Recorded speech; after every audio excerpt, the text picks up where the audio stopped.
What are you doing, D? What are you doing? Where's your bow? Where's your bow? Where's your bow? Wow, wow. Hmm? What'd you do with your bow? You want to fetch? Go get your bow. Go get it.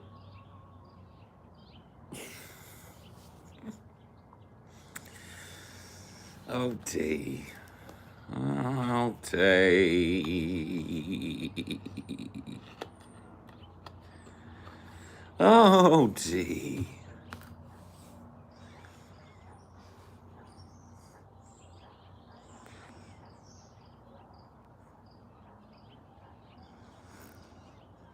I don't want to get your bow. Oh.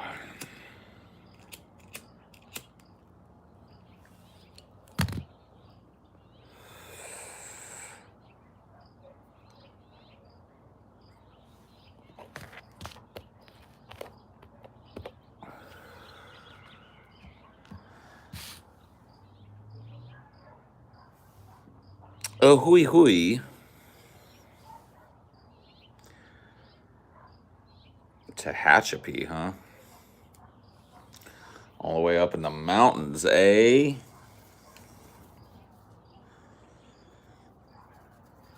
All the way up in the mountains. Good evening, sire. Good evening.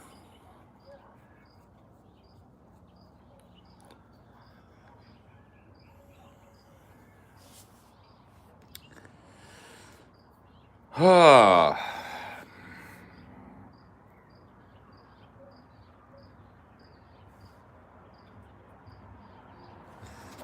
Pretty sunset for you guys if you're interested. You early adopters here. Get a little look at that, huh? What do you think of that? Pretty. Pretty. I could get with it. It's pretty.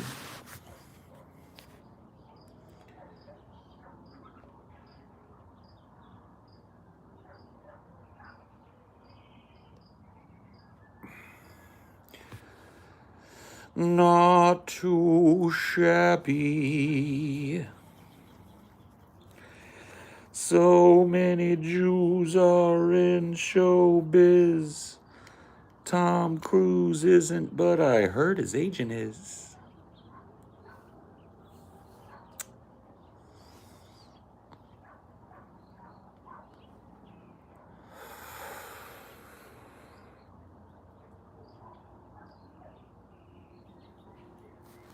So drink your gin and tonica and smoke that marijuana.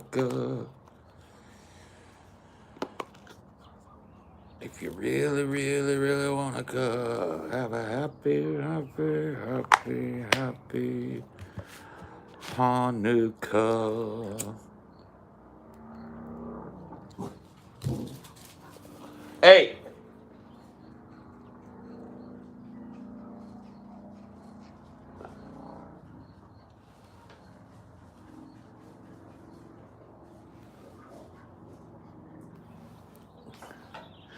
Fox chaser. Chasing a fucking fox. Dinor, I have a feeling that fox could kick your ass if it wanted to. You're just being warned. Come on. Leave that fox alone. What type of fox? I don't know. A little gray fox, probably. The big floofy tail. Come on, D. Bring your goofy little ass over here.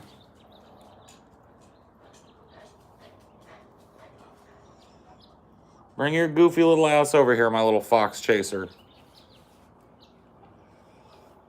My little fox dog. You did a good job. You got that little fox out of this backyard totally. You got him all the way out. You showed him what was what. He won't probably be back for another like 5 or 6 minutes now because he's scared of you so much.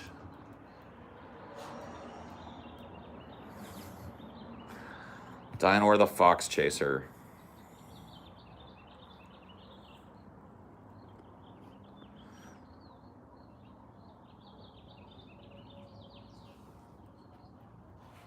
Captain Fox Chase.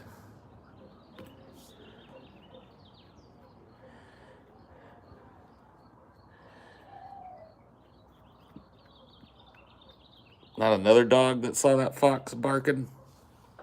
Did you chase that dog to somebody else's problem? I think you did.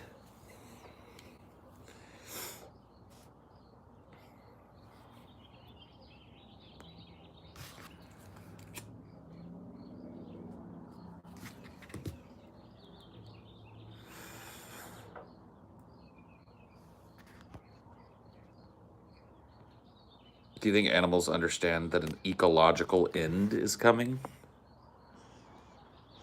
No. No, I don't think most animals can parse what's going on in the world. I do think that animals can probably sense that things aren't quite right in their area.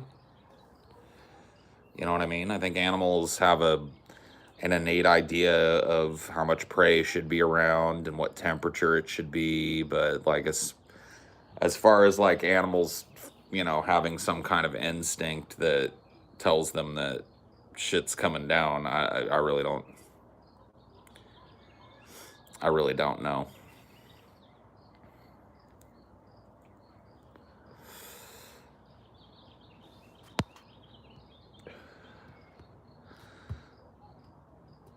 Scott, shut up. We talking about weed right now, bro? You just walked up in the midst of a conversation. We're like, weed, though. Stop. Don't be a fucking 12-year-old.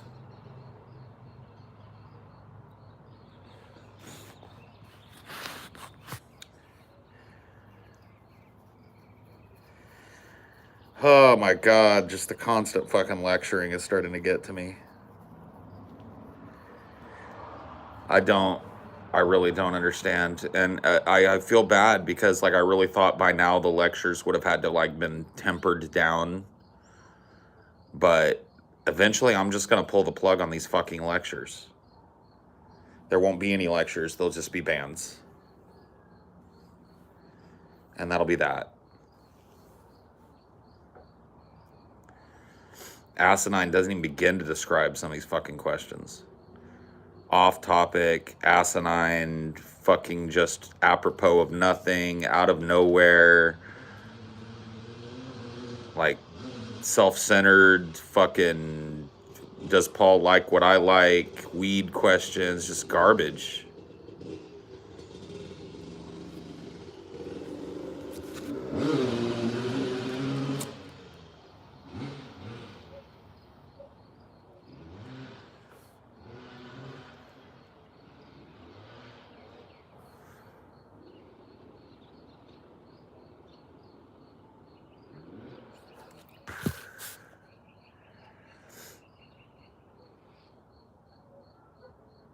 You already get a bullshit rap for being an unreasonable band happy fascist, so you may as well play the part they want to cast you in.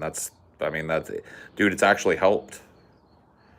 But it is fucking sad and a little bit disillusioning that there are still people fucking hanging around here that haven't gotten it yet. And it's not necessarily just people I can write off as trolls, it's people who I see here all the fucking time.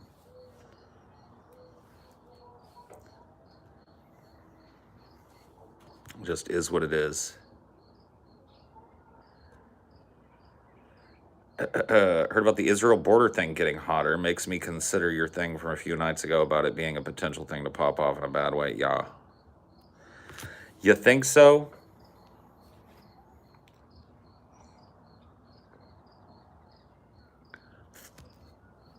You think we might be in a little trouble?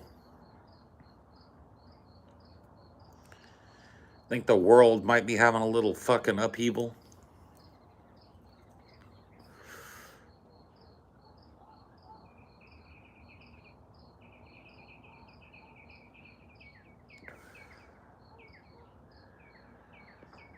Ever seen someone rephrase a question just to make sure that they're getting banned? There's a first for everything. Yeah.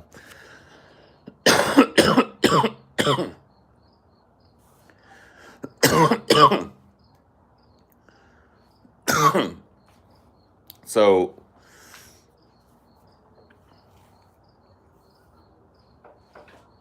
somebody asked just now about the pipeline that got hacked, and now there are, you know, states that are low on petroleum and blah, blah, blah, blah, blah.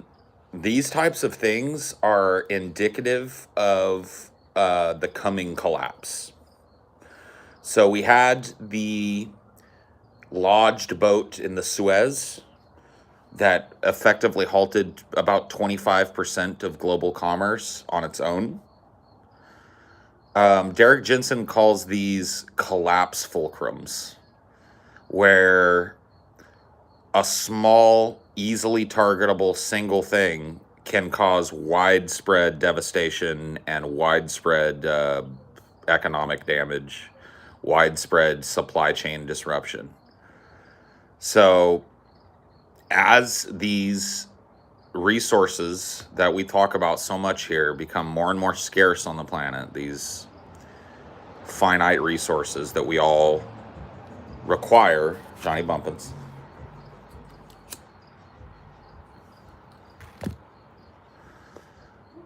as they get more and more scarce, these fulcrums become more and more powerful. So that boat blocking the Suez would have been a problem no matter what, but it's an even bigger problem because things are so centralized.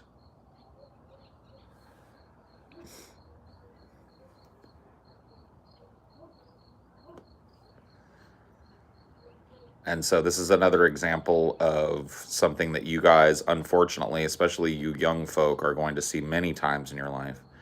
And that is these outbreaks of extreme regional scarcity when it comes to things that you've come to accept for granted as just always there. The days of Americans and Westerners and people just the world over kind of casually pulling up to a gas pump and putting 20 gallons in their tank and driving away are numbered.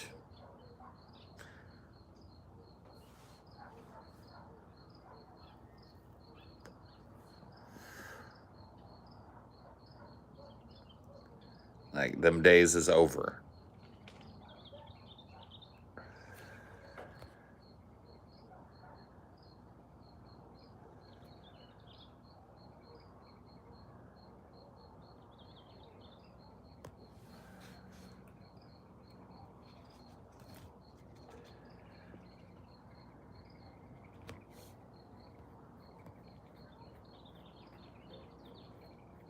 How close to the inflection point are we? I have no fucking clue. I'm just letting you know that these regional problems that everybody's seeing, these regional shortages, regional fucking, you know, supply chain disruptions, these regional problems are going to grow, become more frequent, become more commonplace in certain parts of this country, and then they're going to spread and they're going to become commonplace elsewhere. The instability is fucking massive. Fucking massive. And so few people are actually ringing the alarm bell like it should be rung.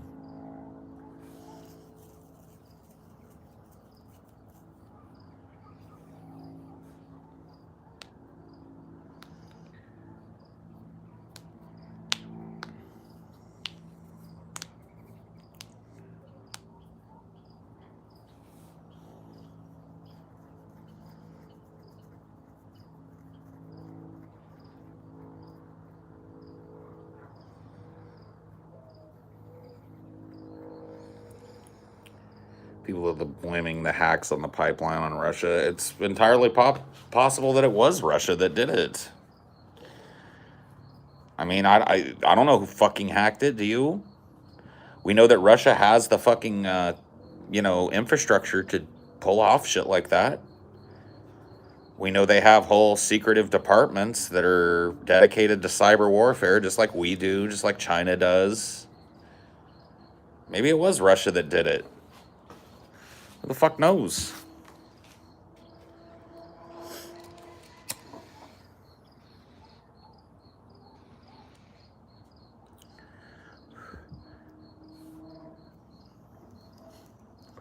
Zero cool, dude. Crash and burn. Mess with the best, die like the rest. I like the bad guy in that. I'm the plague. Hello there, Zero Cool. I'm the plague. Wouldn't put it past Exxon BP to sabotage themselves to get more money at this point. I mean, they don't need to. You just don't understand these companies. These companies are handed money, hand over fucking fist, in government subsidies to continue their exploratory drilling, to subsidize their losses, and blah, blah, blah, blah, blah. These companies are fucking dripping in money. They don't need to do things like manipulate the global market. I mean, this type of shit just puts money in their pocket for sure. It's not like they're out to fucking like prevent this type of shit. But this idea that they had to fucking jump in there and like do this to themselves to make more money is just nah.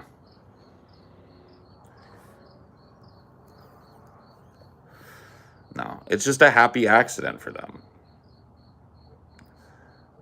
They got better means. They got less direct means than hacking themselves. They don't have to expose themselves legally or otherwise to things like that. A calculated risk. I wonder what Mad Max world will do to us. Will the rich finally be on our level, or will they just enjoy the show? For a while, they're just going to enjoy the show, but pretty soon the show's going to come to them. Soon enough, anyway, the show will come to them.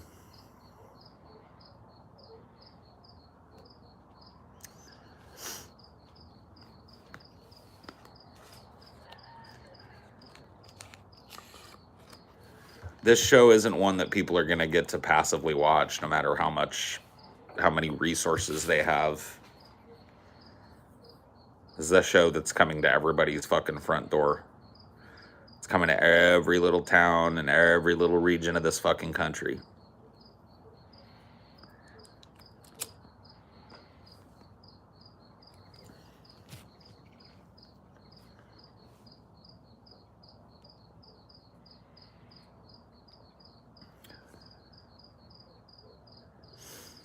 Huge oil companies are going to be the ones selling renewable energy alternatives when it's all too late. Yep. You're ready to enter the Thunderdome. It's not going to be the Thunderdome, though, bro. We talked about this the other night, how some people are content with, like, going like, you know what, like, all right, I'm ready for Mad Max, or I'm ready for Night of the Living Dead, or whatever. These are all fucking Hollywood movies. It's going to be worse in every conceivable way. It's not a joke. You're not going to enter the Thunderdome. Tina Turner's not going to be there presiding over a bunch of fucking blood sports. It's going to be slow, constant, grinding human degradation till the end. It's not going to be cool. It's not going to be fun. It's not going to have an aesthetic. The aesthetic is going to be survival, not giant chromed out trucks and weird mutant guys that need extra things to breathe and blah, blah, blah. It's not going to be none of that. It's not going to be fucking Fallout either, kids.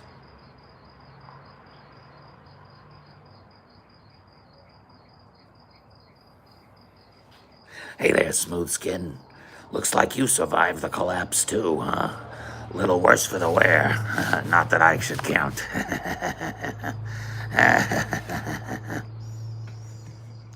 Nope.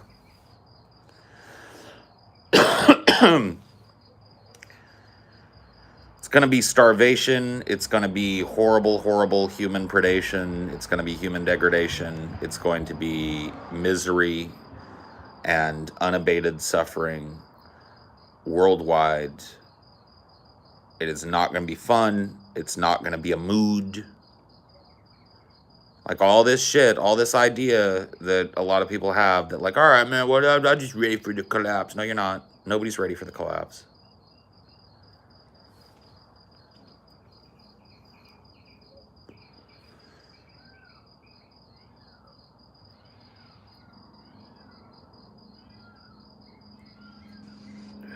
Unimaginably horrible for everything on the planet. You know, I'm talking very human centric right now. Every animal on this planet is currently suffering because of this.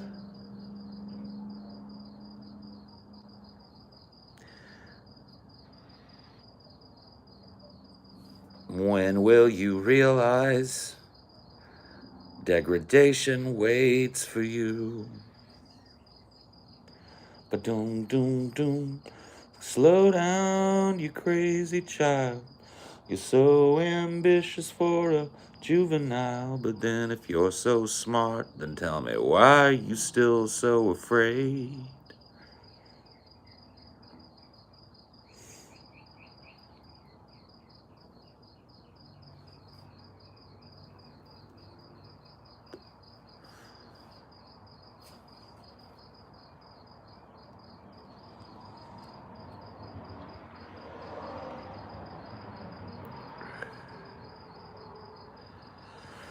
How's this different from the stuff Alex Jones says? Sorry, but doesn't he talk about this stuff too? Not really.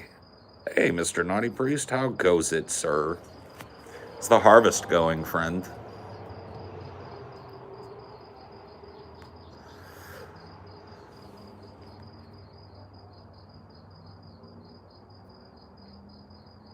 Thank you, as always, for your kind contribution.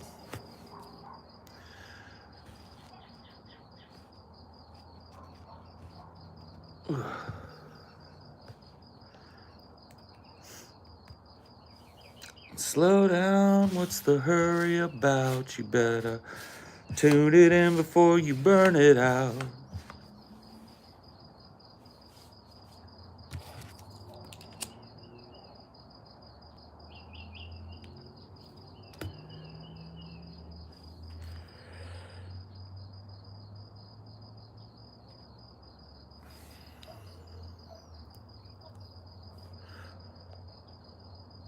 How much money do you think Mr. Naughty Priest has donated over the years? I'm sure he knows. I do not.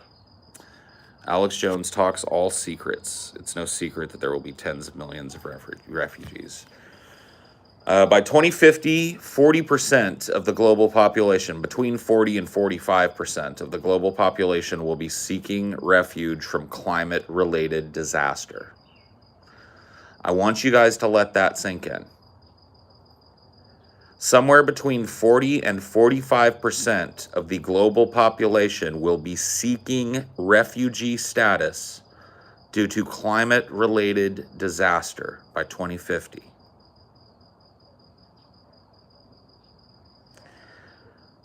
This is not a joke. This is not speculation. This is not me looking into a crystal ball. This is the science. The equatorial belt will be uninhabitable for most human beings by 2050. It's already starting to be.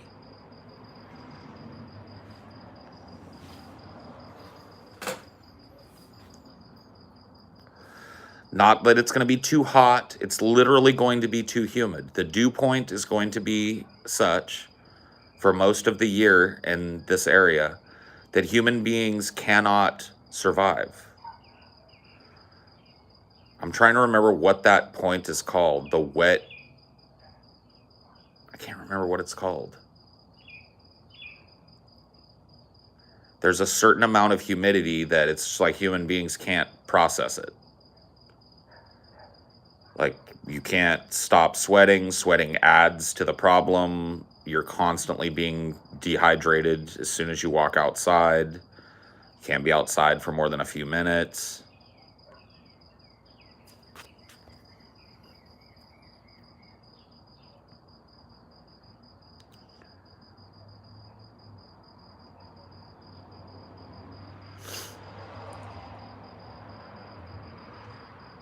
It really isn't that far away. A lot of you guys will be my age when this shit kicks off. You'll be in your 40s, your 50s. You'll be in my fucking age zone when this shit kicks. I'll be dead. And a lot of you out there will remember the things that I fucking said on these streams and shit. And you'll watch it happen.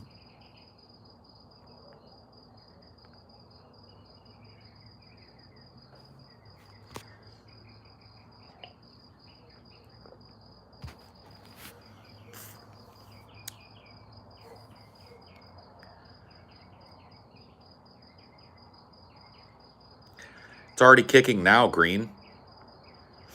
It's kicking now. All this unrest that you see globally, not just in the Gaza Strip, but on the border of India and Pakistan, on the border of India and China, Venezuela, South American problems, all of these problems are climate related and climate driven. They're collapse and scarcity related.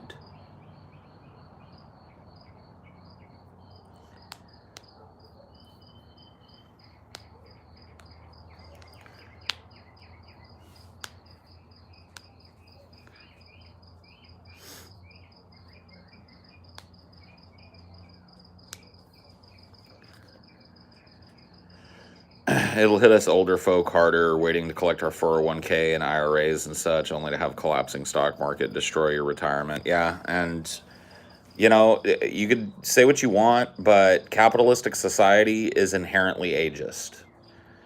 Capitalistic society focuses on the able-bodied and the young. The old are secondary concerns. This is already the case. So many old people are relegated to these fucking senior care facilities where they're functionally or directly abused for their entire lives, just forgotten about, just dumped there.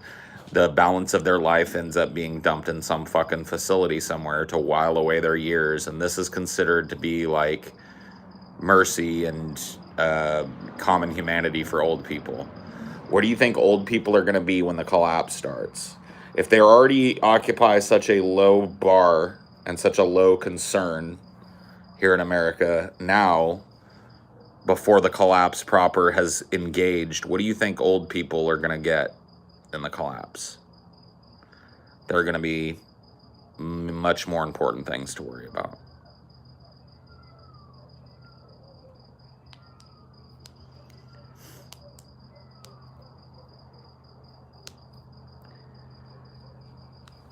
Yep. People are fleeing the coasts. I am one of thousands of people who have decided to leave Gulf-facing states, Florida, all of the, Georgia, all of the Gulf-facing states, Mississippi, or is it Missouri? I think it's Mississippi. Texas. People are fleeing inland away from the coast in these areas. You're still on a coastal state? Yeah, but I'm hundreds of miles from the coast. I mean, technically, we're all in a coastal state. We all live on a giant fucking island in the ocean, all right? Let's get real with it.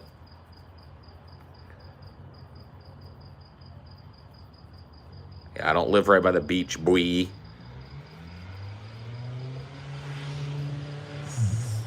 Paul's not rich enough yet to live right near the beach, boy.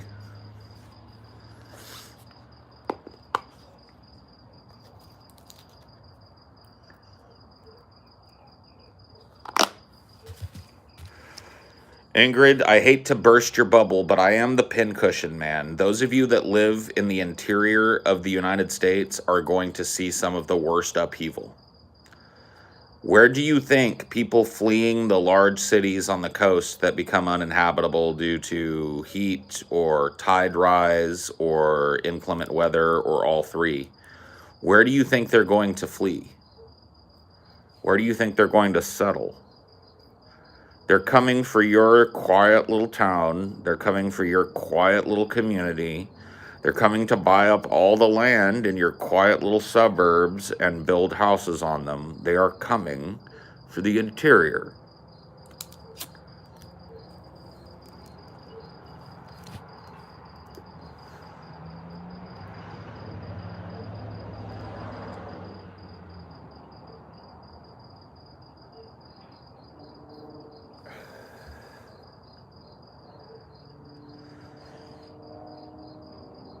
I have land in the middle of nowhere already, so I'll be kinda okay. What is now the middle of nowhere is about to become the middle of somewhere. You don't understand, Ingrid.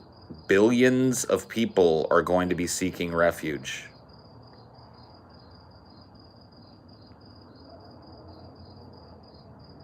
All of these sparsely populated, middle of nowhere type of areas are going to be boom towns.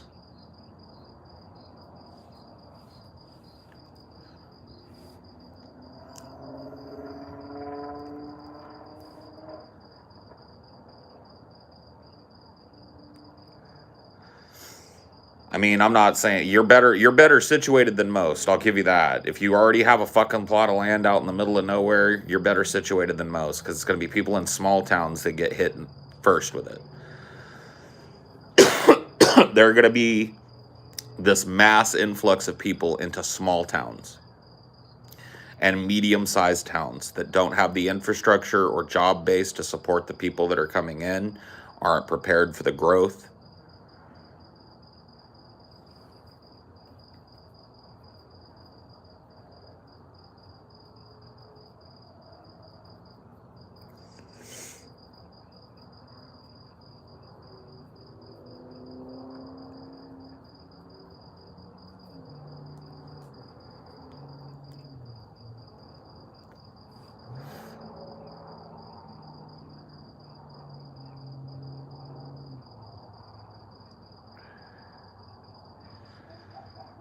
Denying building contracts and stuff ain't gonna fucking cut it. We're talking about people with money. The first wave of this is going to happen with people like me. I'm not a climate refugee. I'm a climate selective. I had the money to pick up stakes and move, and I did it. So people like me, not rich folks, just people that have the money to relocate, are coming for all of these houses and all of these plots of land in these interior parts of the country.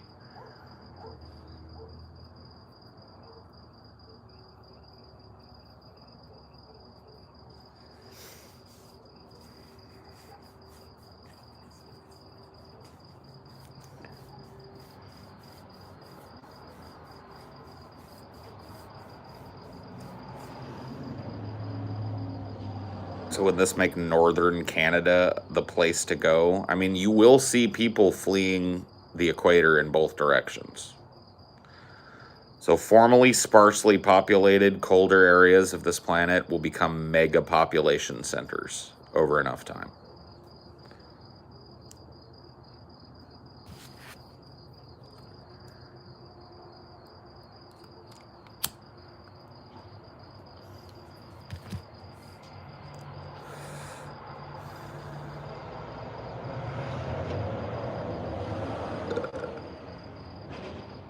The dislikes are increasing on these. People are taking a stand against me.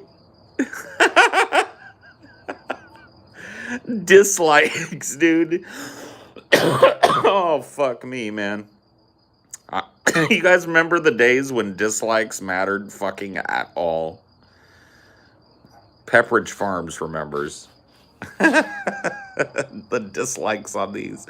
People are taking a stand, bro. Fight the power that be.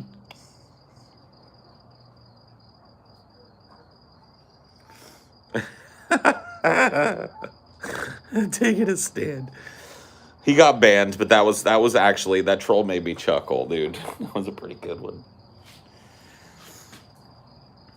He deserved the ban, though. Remember when it was ratings instead of dislikes? Ah, the good old days. Those were the days.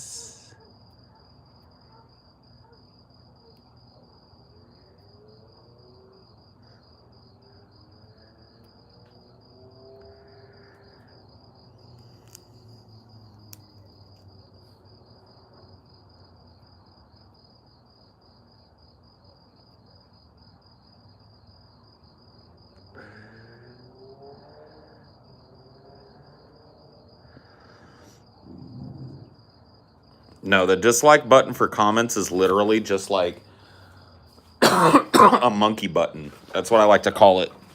It's so people can feel like that they're doing something, but they're not. It's just a monkey button.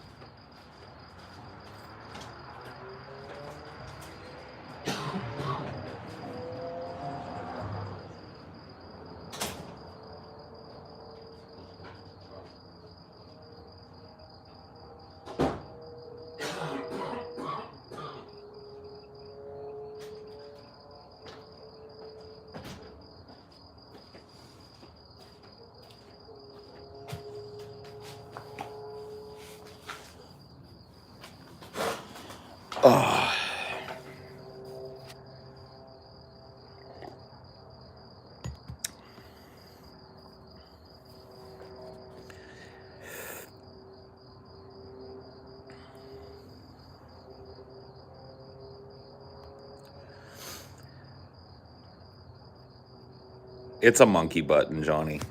They may say that they fucking use it to ratio this, that, or the other thing, but they don't. It's a monkey button. It just... Oh, I did like that. And then it lights up for you, so you feel like you did something. It really doesn't do anything. Trust me. Yeah, Google is, if you actually look at the website, it's a bunch of half-working and sometimes outright useless features. Like the like-dislike bar, it's a monkey button. Like, liking this stream is a monkey button. Like, it does not matter. Like, what matters is you hit one of the buttons. It doesn't matter whether you liked, whether you disliked, whether you liked or disliked a comment. What matters is that you clicked on the stream. That's the most important thing. All the rest of it is, it's monkey shit.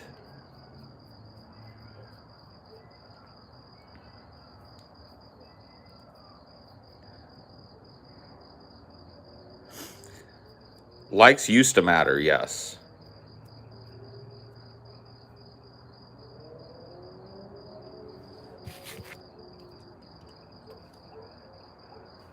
Yes, likes used to matter.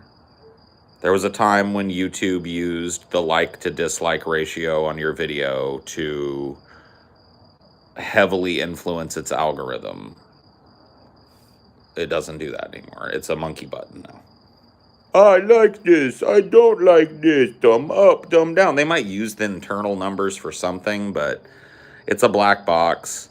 And as far as any content creator can tell you, all that matters is the engagement. It has no fucking bearing like which monkey button you hit.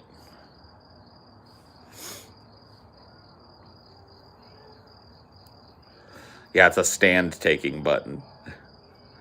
I took a digital stand. I hit the monkey button.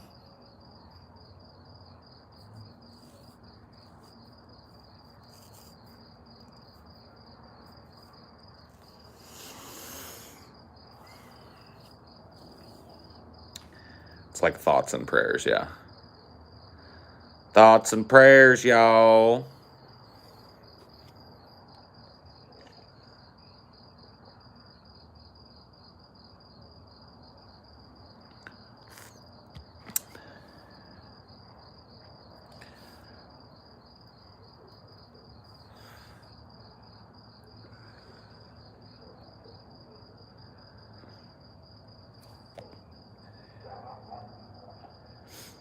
Yeah, the subscribe button matters, but only if YouTube deems that it does. So YouTube arbitrarily decides for whom the subscribe button matters and for whom it doesn't. So a good example of that is TJ's channel. Has, within a few thousand of a million subscribers and has been blacklisted for fucking years.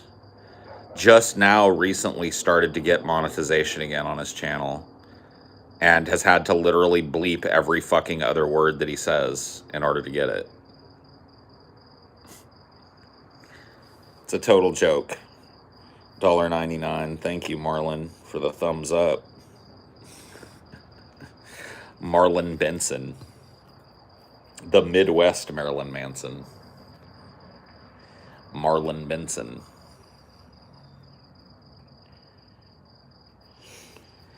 Paul, how would you be about making organized religion illegal and also making it illegal to indoctrinate children? How would I be about doing it? I don't think it's something that you can just write an edict on and expect people to stop doing. So I think step one is to immediately remove tax-exempt status from religious organizations in this country. No more fucking tax havens, no more churches, no more religious exemptions, no more bullshit. You're a fucking business just like everybody else. You're selling dreams just like the fortune teller down the road. The fortune teller down the road doesn't get to claim religious exemption, okay? So neither do you. Your church organizations are now taxable. And if you want to offset that tax burden, you can make your church organizations nonprofits. And you can demonstrate that you're giving a decent percentage of your income to, you know, some charitable fucking donation drive. How about that? Hope you're well, Paul. I appreciate your voice on the left. Thank you.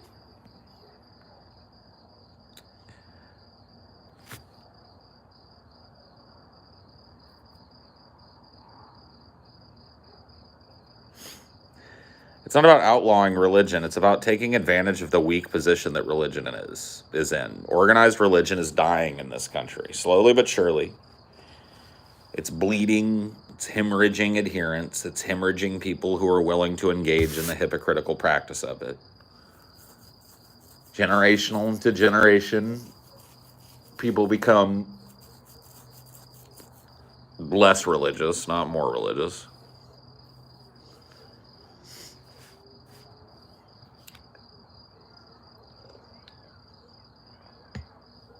So, Islam is growing, though. Well,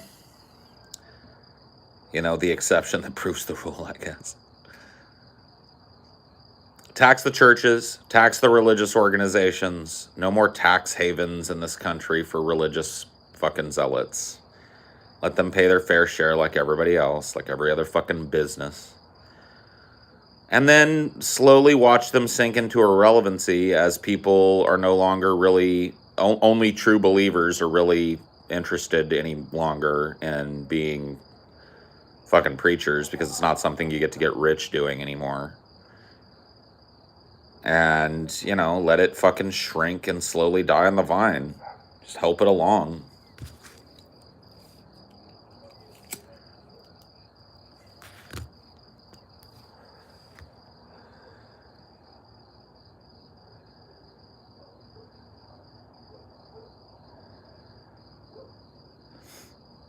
Tax write-offs should be outlawed fully, no matter what kind.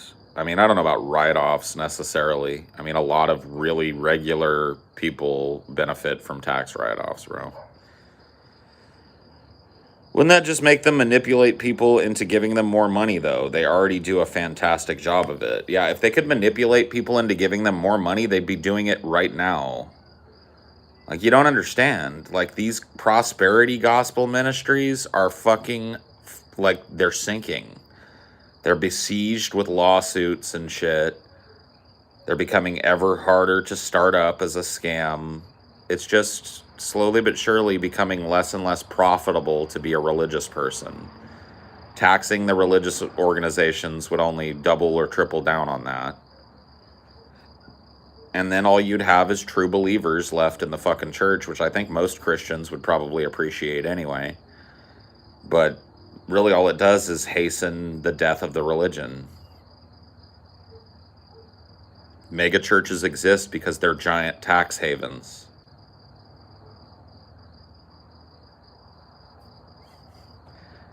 If those mega churches all of a sudden had to pay taxes on all the business and commerce that they do, they'd be sold and torn down.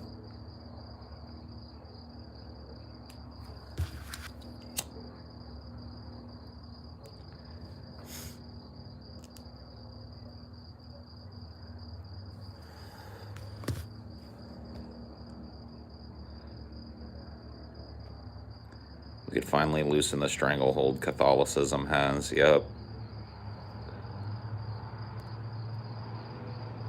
Yeah, tax it like a corporation. Absolutely. Well, that's what they are. A lot of these religious organizations set up these ecclesiastical organizations that are functionally no different than a corporation. They have a board of directors, they have accountancy, they have like everything a fucking corporation has. So what's the fucking... Tax these motherfuckers like they're corporations.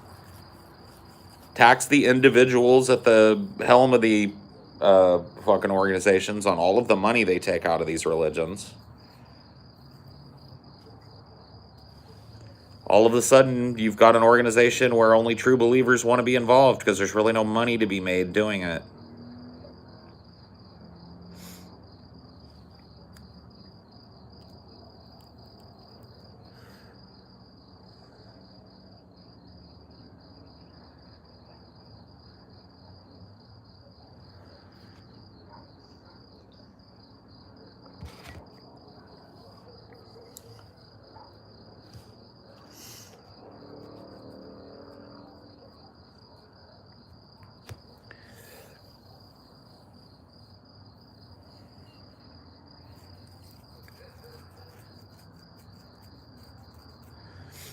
widen the tax base, and appropriate all of this church money and make it a special fucking tax,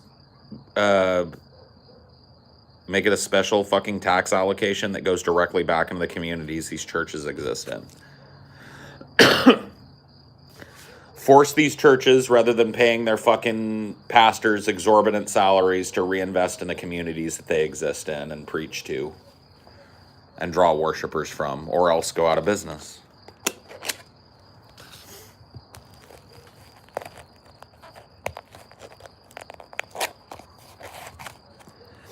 Talking about like a flat tax, crazy killer?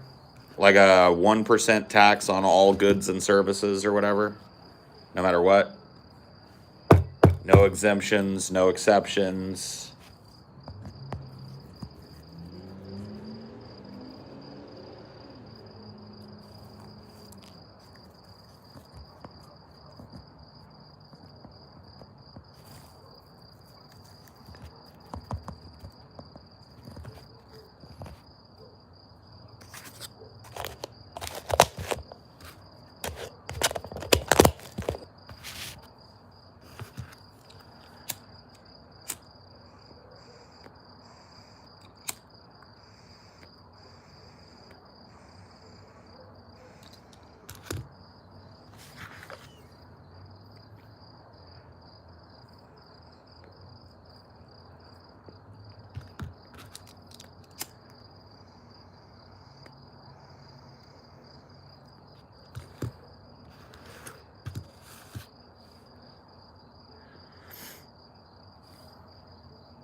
I don't know, dude.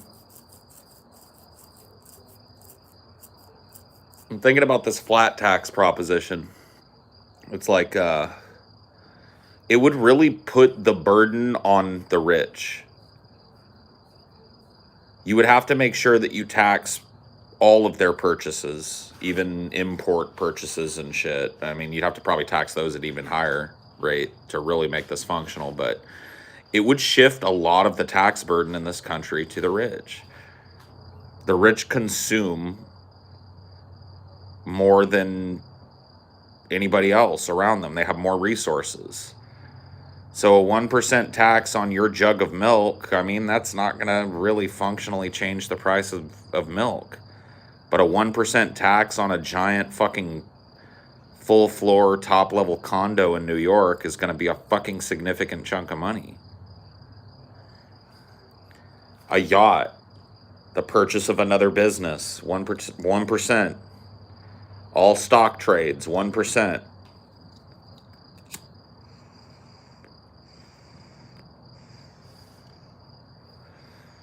It seems simple, and that makes me think that there are reasons why it's not a good idea. But like I said before, I'm just speculating here. I'm not an economist.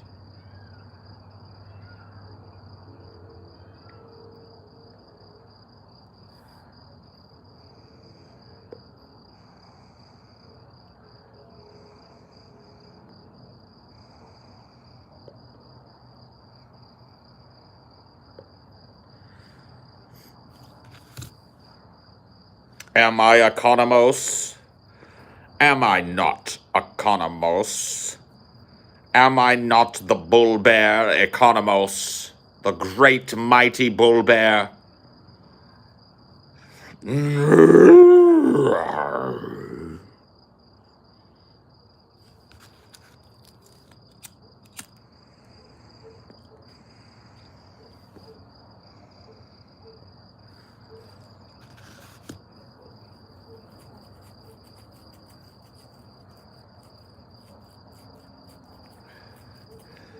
I mean, look, dude, like I'm talking out my ass when it comes to economic things or tax plans and shit. Like, I understand what a functional tax cut is under the current system and shit, but when it comes to different, like, retooling the tax, system in this country, I'm not the guy, right? It just seems to me that if we move to some sort of flat tax, like 1% tax, all goods and services, import taxes out the ass so that rich people couldn't dodge their fucking tax burden here in the country by just never buying anything here and having everything imported. No import-export scams, you know, heavily tax that shit and fucking, like, make people pay for what they buy. So it's like every bit of money that you put into the economy, a little piece of that goes in the fucking kitty, right? Well, a little piece of that for you, who doesn't buy big splash-out kind of purchases, is not that much fucking money. It's not going to really hit the American wallet all that hard to increase the price of goods and services by 1%. Especially if this new tax plan comes with a reinvestment into those communities and the people around there are reaping the benefits of this tax plan. But if you're going to buy something like what Jeff Bezos just bought, a yacht that requires a yacht.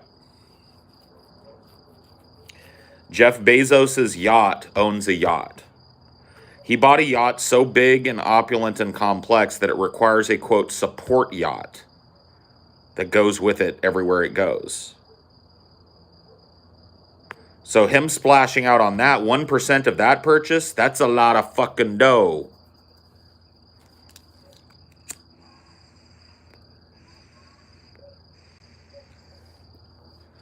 You're sorry, what? Go look it up. Jeff Bezos just bought what's called a super yacht.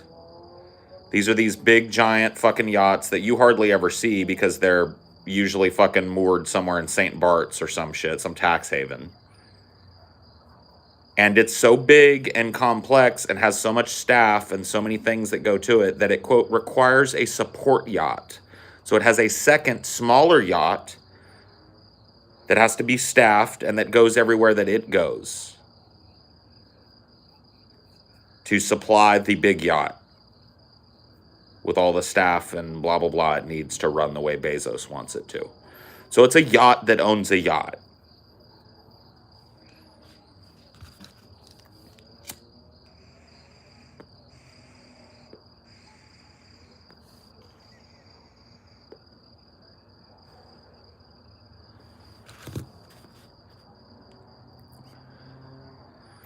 Flat tax is a dream for the rich and corporations because they'd benefit tremendously, right? Because it would remove any progressiveness from the tax plan, right? So it would remove any idea that the more you make, the more you owe. And it would just allow them to pay what would be an insignificant amount of their fucking wealth, ultimately, in order to bank the rest of it, right?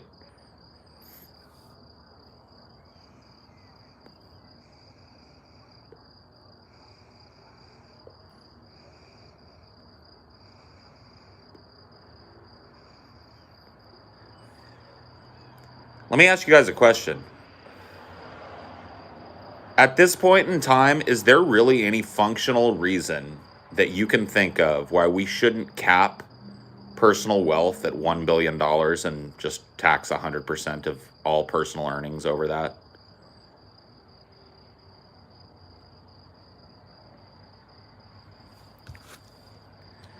Can you make like an honest, decent argument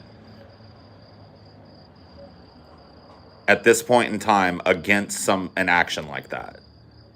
Just a flat cap on personal wealth for all individuals that ends at $1 billion and that everything is 100% taxed beyond that, right? Socialists are called radical when we say we should tax billionaires. Give me a fucking break, right?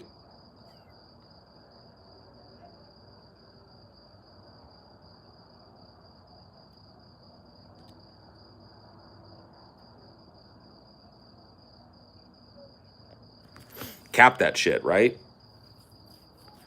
Like, there should be no fucking argument against this from anybody at this point in history.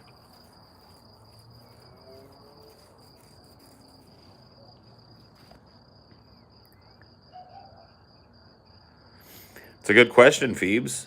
If you have a personal wealth cap, how do you distribute ownership of business assets? Yeah, that's a good fucking question.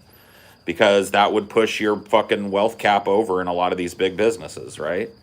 If you personally have ownership or an ownership stake in every piece of heavy equipment, every fucking warehouse, everything, that, right? your wealth cap is pushed well close to $1 billion before you even get any liquidity, right? I have no fucking clue.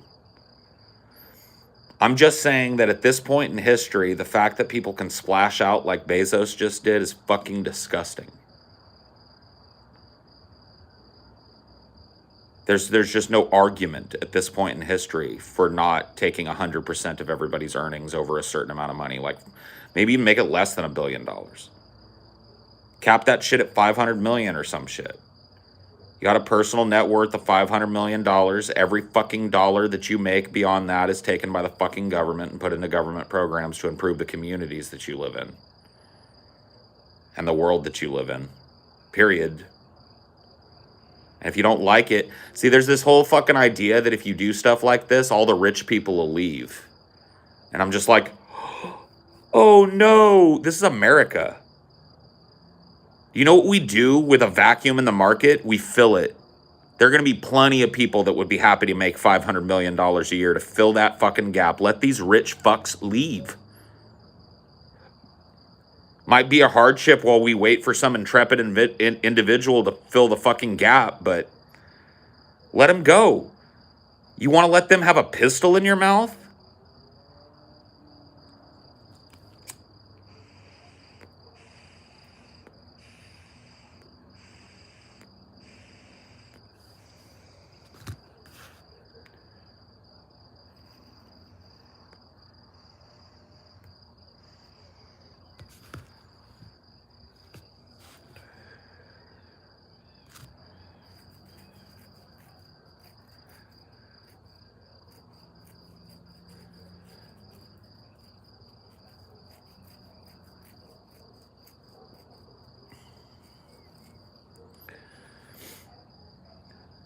Fear there's only one way to get rid of the rich. They own the courts and Congress, every president and governor.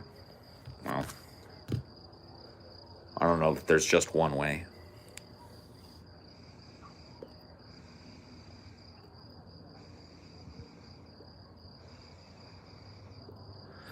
One of those ways, however, is not just shuffling oligarchs around every fucking 4 years. Right, it won't be peaceful. I agree with that. I don't think it has to be bloody. I don't think it necessarily even should be. I think mass civil disobedience is going to be what it takes.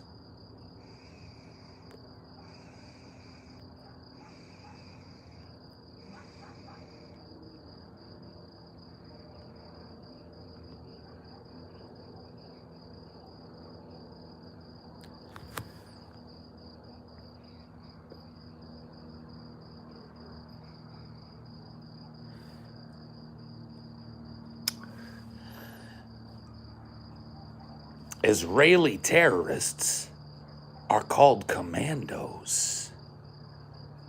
Arab commandos are called terrorists.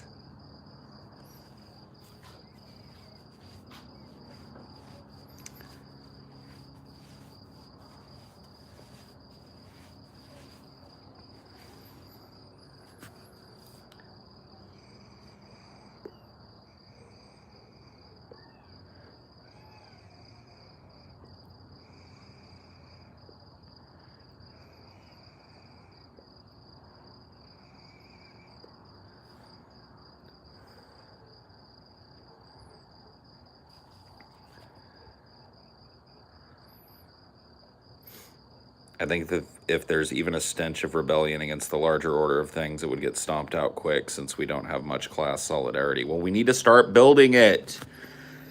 Fuck, man, everybody knows the problem, but everybody's just too fucking nonplussed and too drained and too sucked out to see the solution. Yeah, you're right. We don't have any class solidarity, so let's build it. Let's stop fighting one another and start making bridges in the labor environment.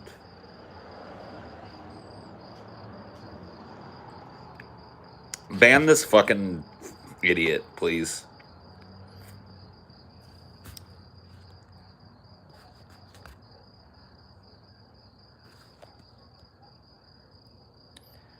He's 12.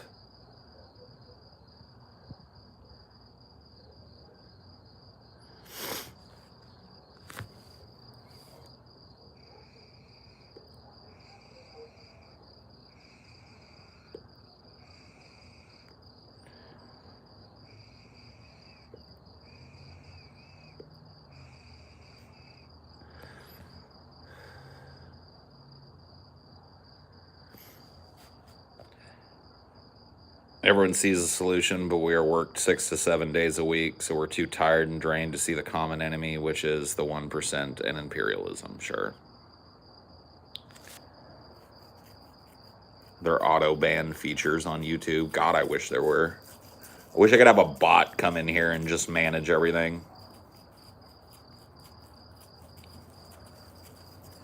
That would be sweet.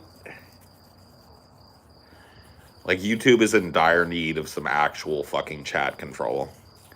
Like, some ways to actually fucking monitor and control who can chat in your shit. Like, just a setting that says that an account has to be 2 months old to post in your chat would fucking change the entire face. An account has to be 2 months old, or 2 months old, and have a certain amount of fucking, you know, interaction with the community before ever posting.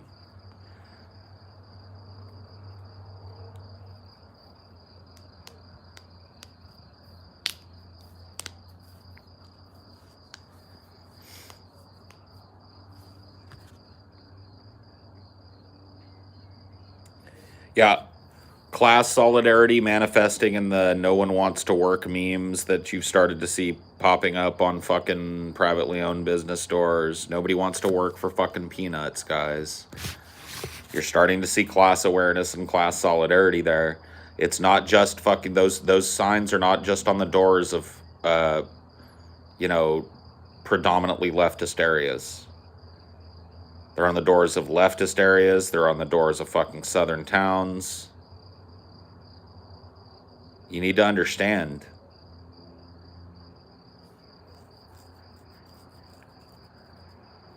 And it's like, I feel like, let's talk about this for a second. I feel like I am forced, almost, into being a class reductionist when I'm arguing with modern leftists.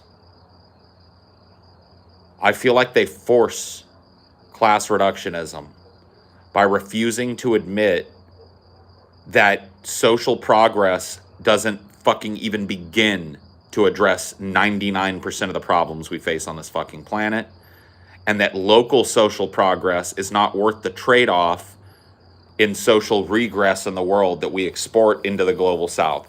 That's a non-starter for me when it comes to people. I am all for trans rights. You won't catch me wanting to fucking walk back a trans person's rights. I'm all for gay rights. But I also understand what the cost of this localized freedom for gay people is in the world. It's used to justify continued participation in the election of these oligarchs that exploit POCs, native peoples, traditional tribal peoples, trans people, LGBTQ people. They exploit them all uniquely and all fucking in a blanket manner.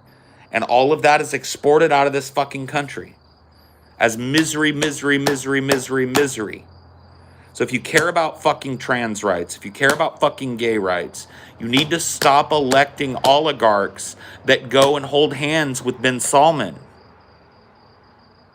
Do you understand how repressive Saudi Arabia is to the people that you are talking about? Ethnic minorities in Saudi Arabia, horribly fucking oppressed.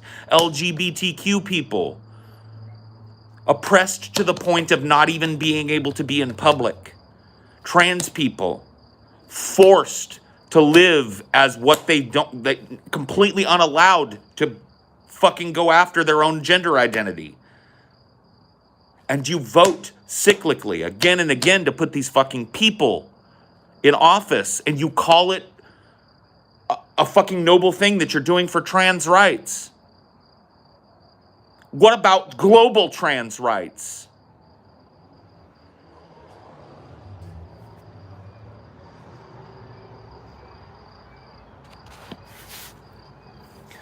I feel almost forced into class reductionist argument by people that are hardline ID poll single issue fucking voters. These people will weave fantasies about how the world is literally going to become littered with burning crosses with crucified LGBTQ people and trans people on them lining the fucking roads of America if a Republican ever gets fucking elected again. It's absurd.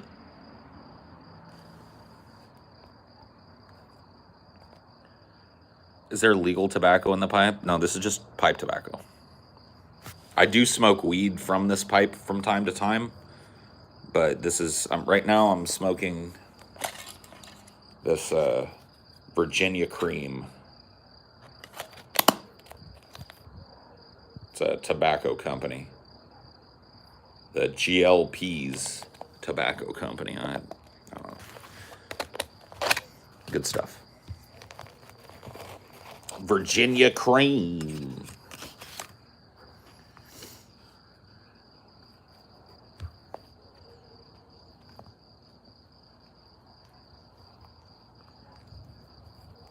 How would you respond to a trans person for calling you privileged and that you would think differently if you were LGBT? I am LGBT. That's how I'd respond. And then, of course, they would fucking gatekeep me because I'm bi and cisgendered, right? The fuck out of here. I am LGBT. I'm the B in the LGBT. I'm a bisexual man. Closeted my whole life. Came out when I was 38.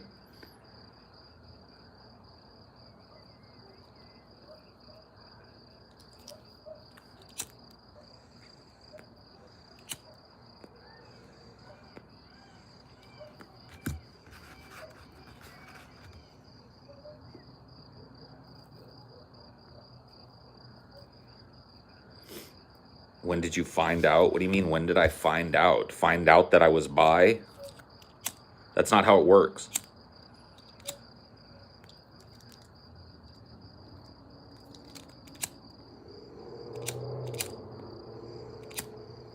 You don't discover you're bi. You just are.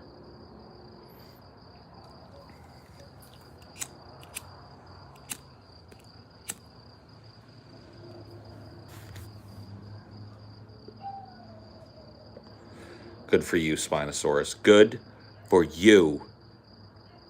Don't eat any more.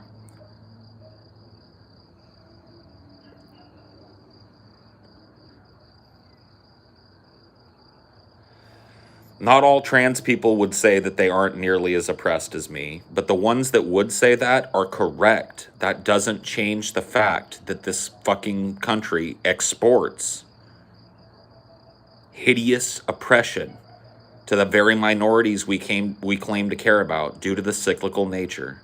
Transes, I know. How about like trans people?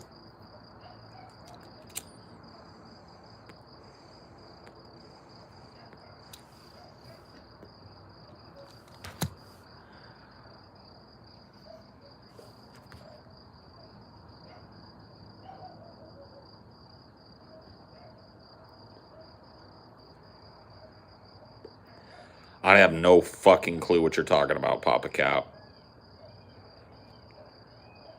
No fucking clue what you're talking about, bro.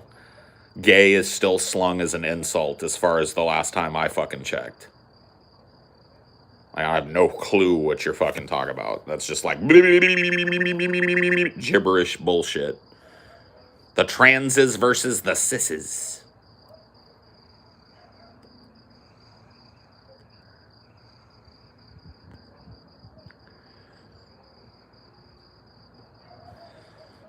I was never in denial. I knew when I was a little kid that what I was attracted to. When I was a little fucking kid. And this is true for most gay people, as it's true for most straight people that I've talked to. It's not like you're fully developed or whatever the fuck, but you feel this attractive pull to the people that you're attracted to.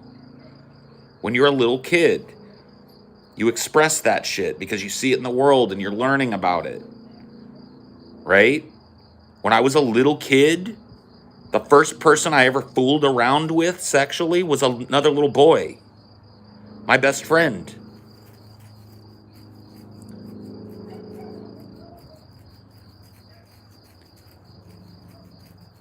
I knew from when I was a very little boy that I was attracted to both men and women. Or boys and girls at that point, I suppose. It wasn't something I discovered about myself. It wasn't something I hid from myself about myself. I never deluded myself as to what I was attracted to. There was no way for me to do that. I deluded everyone else. I pretended to be grossed out by gay sex. I pretended to be yucked out by it.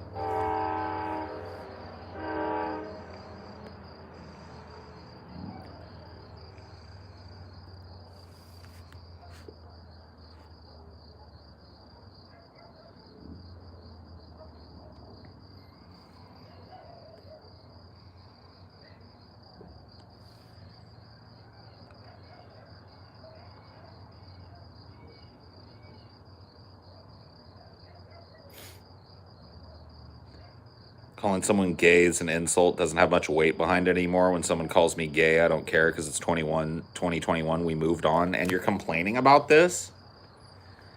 What's your fucking complaint? I don't necessarily think that's true. I think gay is still slung as an insult, and all the different subcategories of gay are still slung as insults, and I still think they hurt people. So what's the fucking issue, though? Let's say you're right, and gay is no longer a slur. You got a problem with that? Are you pining for the old days when somebody called you gay and it was an insult?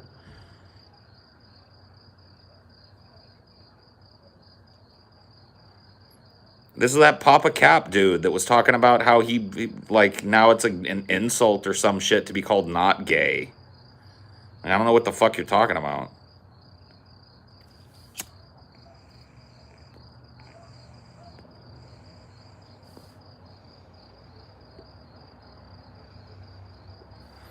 It's not just in the black community, Jawan. In the white conservative community, calling somebody a fucking faggot to their face is fighting words. This is not something that we've moved on from, y'all.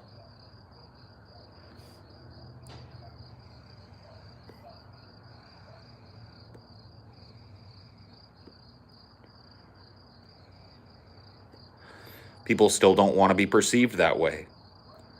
People are still wrapped up in this idea that if people think that about them, it puts them in an underclass. This is not a joke.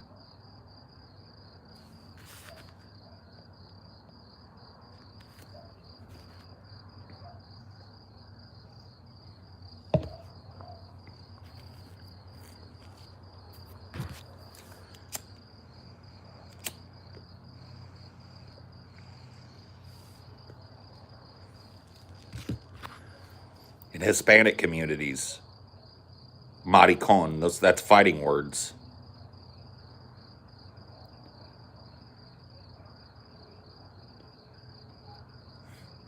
Come on. Let's get real about this shit.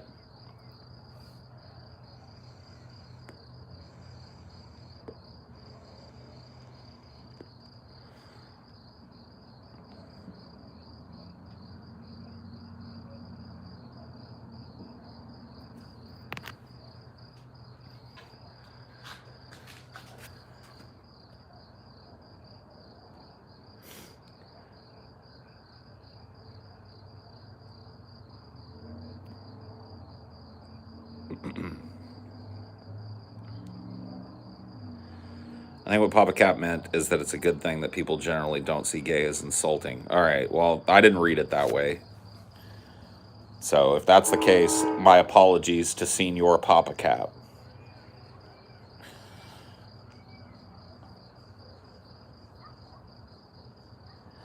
I'm on the bi spectrum, but I definitely don't have a bias. I definitely have a bias for females. What does it matter? I mean, yeah, great. That's interesting. But we're not doing a Kinsey scale test here.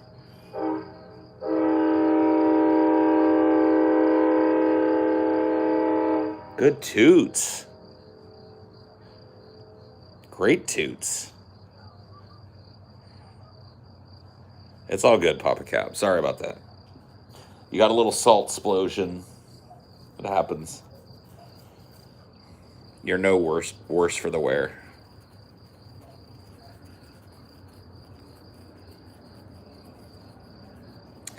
Why do they toot? Various reasons, I think. I think they toot as they come into more populated areas and rail crossings.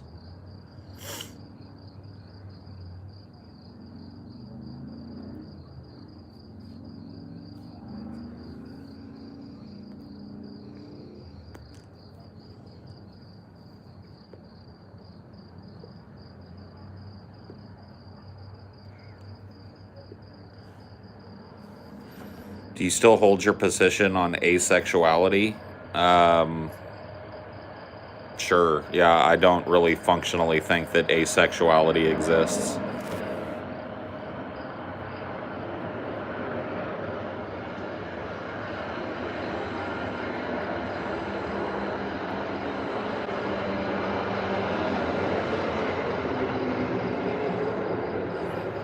Like, there's a difference between asexuality and self-enforced celibacy, right?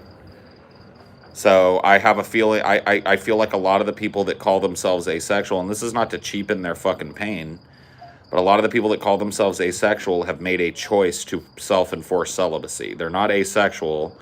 If you talk to asexuals, it starts to get real muddy because they masturbate. Well, if you're asexual, then what are you masturbating for? You know what I mean? Asexuality is supposed to be a desire to not express sexuality. You don't have the desire to engage in sexuality. And so I think that asexuality is mostly people who, for traumatic reasons or personal reasons, have self-enforced celibacy. That, to me, is not a sexuality.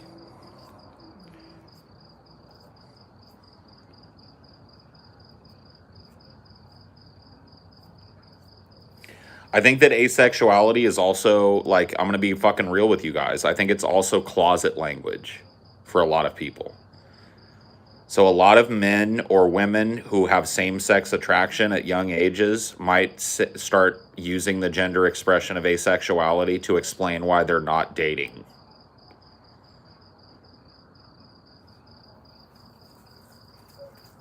So that's why my position on asexuality is what it is. You know, I don't want to be like fucking insensitive to people that fucking express that as their gender identity. I certainly wouldn't fucking sit and argue with somebody for hours about it, but if you ask me my opinion,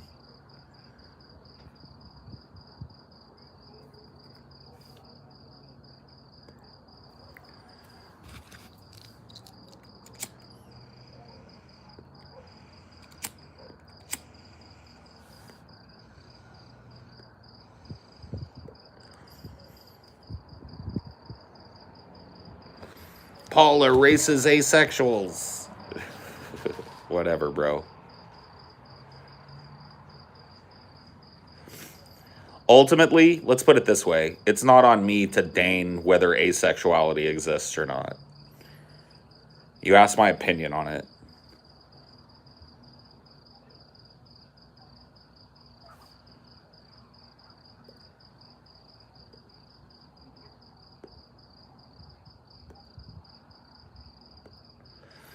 Aromantism, yeah. These are people that engage in sex as a fun kind of non-emotional thing and are kind of against attachment. Once again, like I don't have a problem with this. Also, while I'm asexual, I'm not aromantic, so I have a girlfriend and I have sex with her because I love her and I want her to feel good, even if the act is not altogether appealing to me.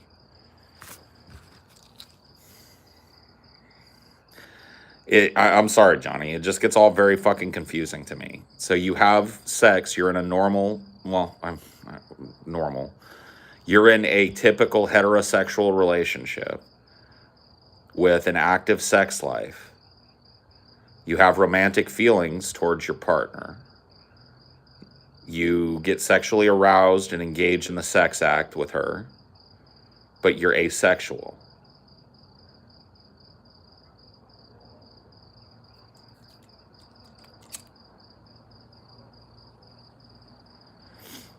I mean, it seems like you're living a lie, right? Is that not fucked up to your partner? Does your partner understand that you don't like having sex with her?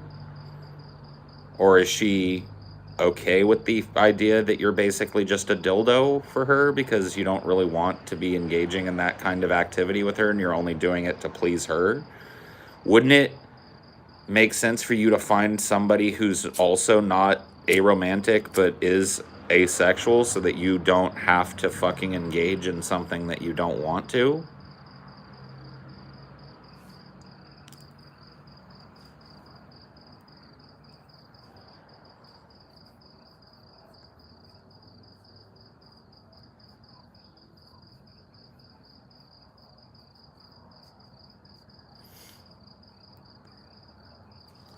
I think we all do things we otherwise wouldn't do for the sake of those we love. I don't see it as a lie. But does she, like, do you tell her that, though? Like, do you tell her that, like, hey, I don't want to have sex with you, but I do it because I care for you?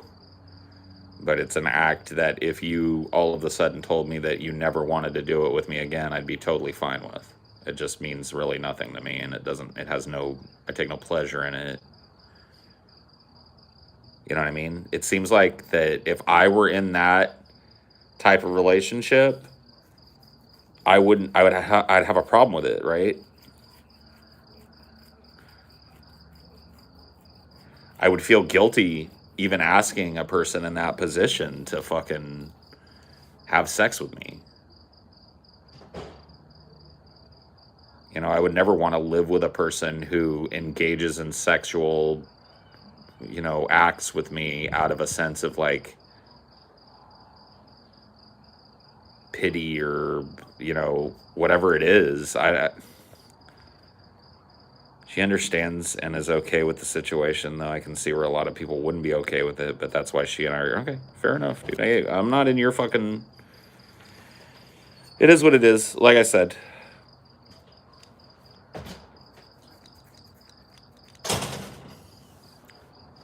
Hello, honey. Do you understand asexuality at all? Can you add any nuance to the subject for me?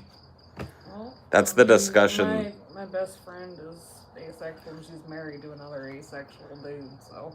Sure. That's what I got to add. Sure. So, but, and I don't mean to like, because it's none of my fucking business, but the question that's out on the table is asexuality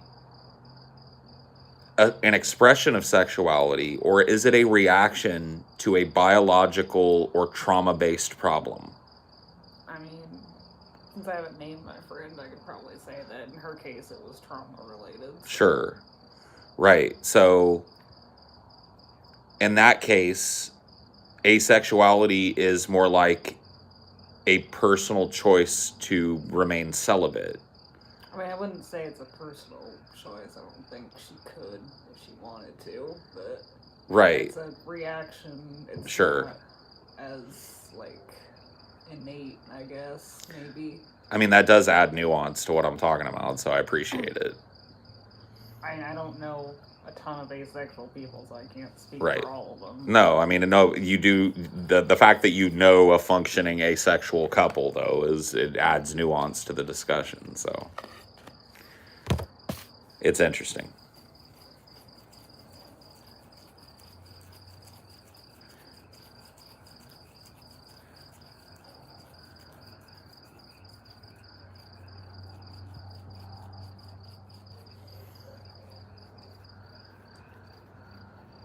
I mean, let's not fucking grill Johnny in the insatiable void in the chat.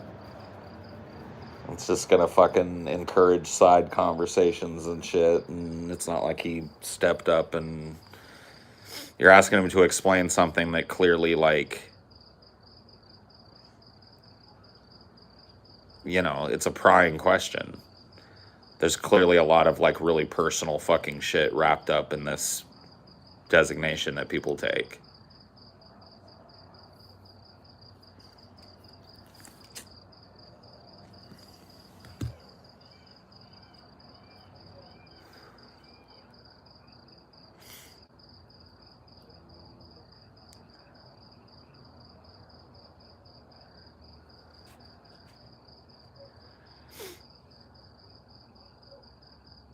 You can ask the same trauma question about the rest of the LGBTQ. And I guess you can ask the question. I don't know that you would necessarily find as many people that would say, yes, I'm gay because I had a bad, I was raped by a woman or whatever. Like, maybe you'll find some people who have that position, but I don't, I don't have, like, I was expressing bisexuality well before I experienced childhood sexual abuse. So,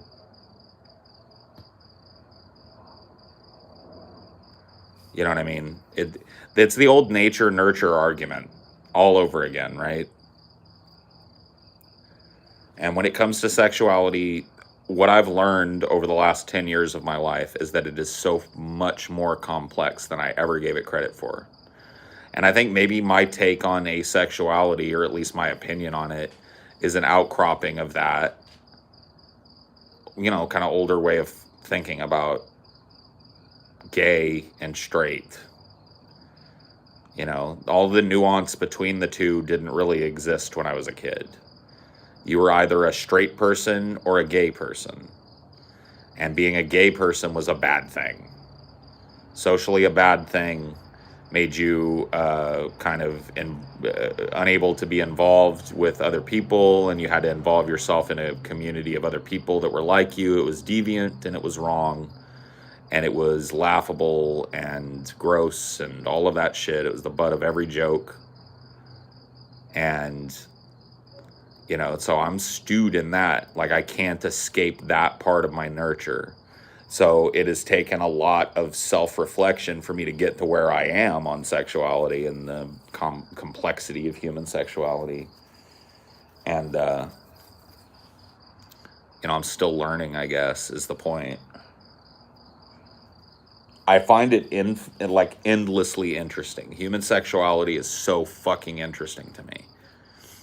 As I started to learn more about it, because it was less and less taboo for me as time goes on to at least inform myself on the gay community, if not participate in it.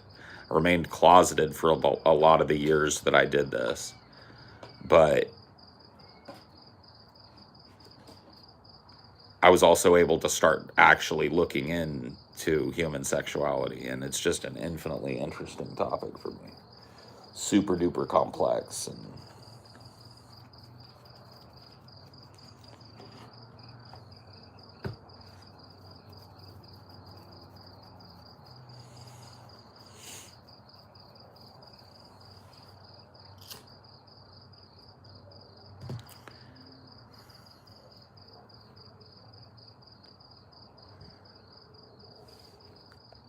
that's part of what made recognizing my bisexuality difficult. I never identify with any of the mainstream view of how gay men are supposed to act. I still don't relate with the community at large.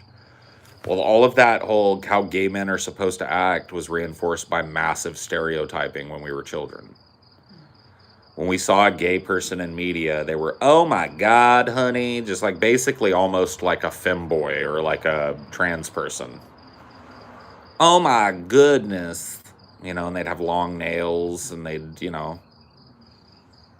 talk and act in a very effeminate manner, a very stereotypically effeminate manner. And some gay people do talk like that. Some gay people do present that way, and there's nothing wrong with it. But yeah, that was an idea that was very much reinforced back in the day, was that all gay men were basically just dudes that wanted to be women and acted like women and fought like women and were, should be relegated and looked at as women, and it just kind of like took any masculinity out of the game for me. And so as a bisexual kid growing up and having a naturally masculine expression to my identity, it made me feel like I was some kind of even worse weirdo.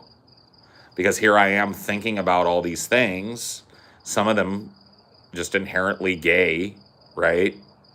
I'm fantasizing about this. I'm having same-sex attractions at school. But I have no desire to be effeminate. I feel secure in the masculinity that I'm presenting. I don't feel like I'm forcing the masculinity that I'm presenting, right? And so where do I fit on that spectrum? It made me feel like I was even sicker than a gay person because I was not gay, but I was having these feelings like a gay. I say a gay. I say a gay.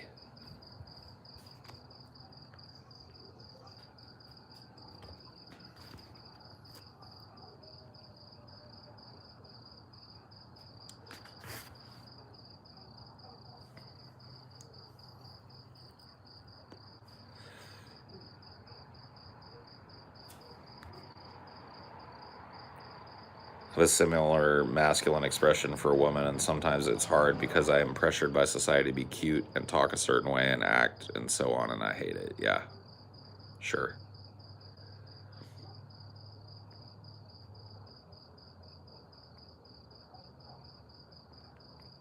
How fast society does a complete 180 in its values sort of highlights how human morals are nonsense. From it being unsafe to be gay to it being awesome in 20 years. It's not like reality change. Aren't you the dude that sniffs skunk ass for a living, Sammy? Like, I don't mean to, like, impugn you because of your other positions, but I think it's relevant. Like, you're the dude that fucking harasses skunks in the park, right? And gets all stank. The reality of people's social attitudes towards being homosexual and the various expressions of homosexuality has changed in 20 years. And that is materially fucking, like, provable. Gay people can get married. It wasn't like a flop. It was a gradual fucking thing. What do you mean? Like, it didn't just go, whoop. It's Right. okay now. Right. Attitudes were in the process of shifting when I was a child. The LGBTQ movement started when I was a very young kid, and it actually started before that. The nascent parts of the gay rights movement in this country started in the 70s and the 60s. In the 80s, it really started to hit the forefront because of AIDS. AIDS was incorrectly identified as a gay plague, and the rights of gay people were challenged in a way in the 80s that they hadn't been in a long time. Gay people had been relegated to an underclass, relegated to a group of people that had to do their normal human business, in dark clubs in the dark of night, but there was a relative kind of homeostasis to that. And then the 80s came, and all of a sudden all this hatred happened because straight people started to get AIDS, and it was looked at like, oh my God, it's these fucking gays that are giving everybody AIDS. See what I mean? These sodomites have brought the fucking plague down on us, or whatever the fuck. And so the gay rights movement kicked into overdrive when I was a child. It was openly in full fucking swing when I was a teenager. It took a long time, dude. Like, Sammy, if you think that, like, the gay rights movement just popped into fucking existence in the last 20 years, like, I don't know what to fucking tell you. Read a history book instead of sniffing a skunk ass.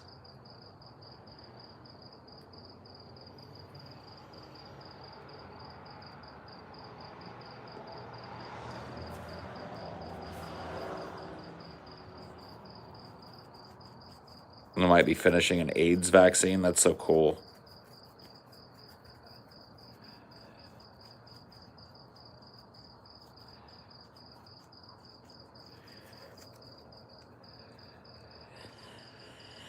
Paul, how common do you think it is for pastors' kids to become atheists? I have no fucking clue. Is there a study on that? Is there like a mass fucking tracking survey on that? I don't know. I do know that if you're interested in that kind of topic, there's a really good old documentary from the 70s called Marjoe. Marjoe, Marjoe. It's about Marjoe Gortner, who was a little kid whose parents basically used him as a religious grift.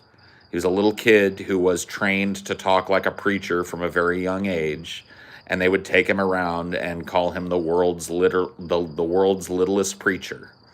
And he would go out and he'd do a barnstormer at 6 years old. You know, God says this, and God, there's all this video of him, right? And then he went on later in life to consent to doing the documentary Marjoe, which basically functionally ended his ability to do the religious grift ever again by revealing the religious grift. He gave these fucking documentarians wide lateral access to all of his grift, told them exactly what he thought about God and Jesus, told them unequivocally he was an atheist, didn't believe in any of the bullshit, and then would let them film him going in front of people and, you know, and then he would talk to them afterwards about the tactics that he used to get people to give more and how he would present himself. It's a really fucking interesting. You should watch the whole documentary, Ann Primple. It's really interesting. It's called Marjoe. I think it's on YouTube for free. The last time I checked it was. So there's another one to add to your list if you're interested in that.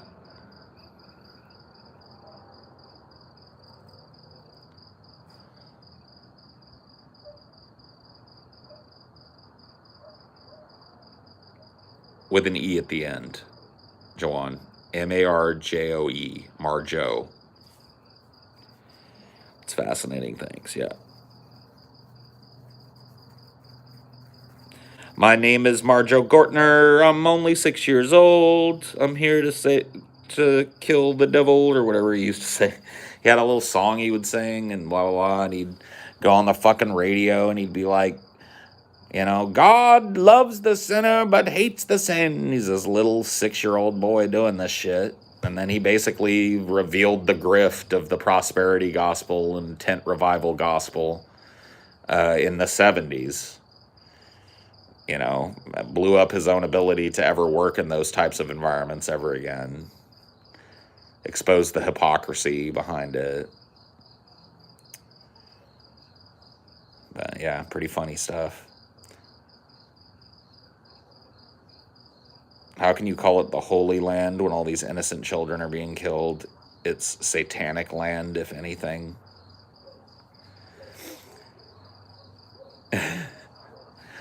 Gehenna.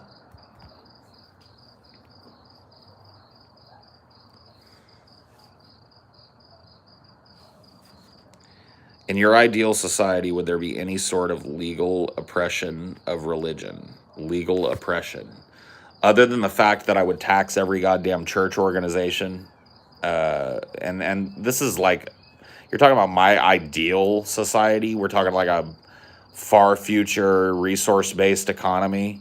So long as that religion did not impinge upon the rights of other people, I would see no reason to actively suppress it. I'd have no problem with religion at all if it was what it claimed to be. Just a belief system that people practice in their own fucking lives. They keep their fucking, like, it even says in the Bible, like, you should not pray openly and loudly and vociferously. You should pray in your fucking closet at night. You know what I mean? It's not supposed to be a point of pride to be a Christian. So I'd be fine with religion if it lived up to that. But the idea that religion gets to put its sticky fingers in anybody else's butthole, nope. So that would be the fucking red line in the sand for religion in my absolute perfect society. You want to live by a personal philosophy, as long as that philosophy is heavily tinged towards do unto others as you would have others do unto you. Give a fuck what you believe.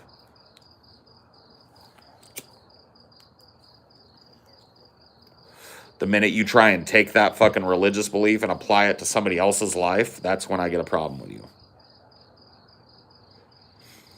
You want to say that I can't do X because your religious belief says it's a sin? Nope, that's not the way it works. You don't get that kind of fucking societal power.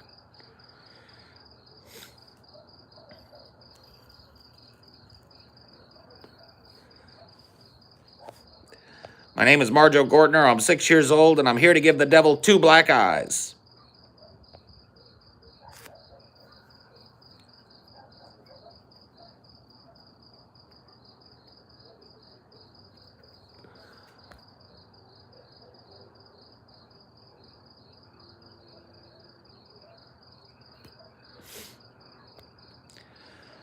Tulare Lake was the biggest lake west of the Rockies before it was destroyed for the sake of farmers' profits. So sickening. Your opinion, Paul? Well, I mean, those farmers' profits came from a voracious desire for simple, easy food. So it is sickening that the environment, especially in a place like California, has been destroyed to the point where natural aquifers have been drained. But make no bones about it, the reason for that is the absolute insatiable demand and growth of our society and the global society at large. The desire for quick and easy fruits, vegetables, and produce is fucking at an all-time high. If you walk into a fucking store and they're like, sorry, we don't have milk today, you'd be like, fuck you, what? There's not endless gallons of milk for me to look at the dates on and select from? Like, what do you think that, why do you think that exists? Why do you think you're able to walk into a grocery store in any little shit town in this fucking country and find a wall of milk and a wall of cheese and a wall of beef, wall of chicken parts?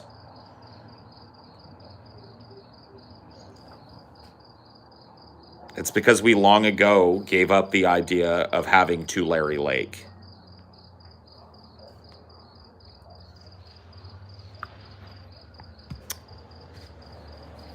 We long ago decided that Tulare Lake was not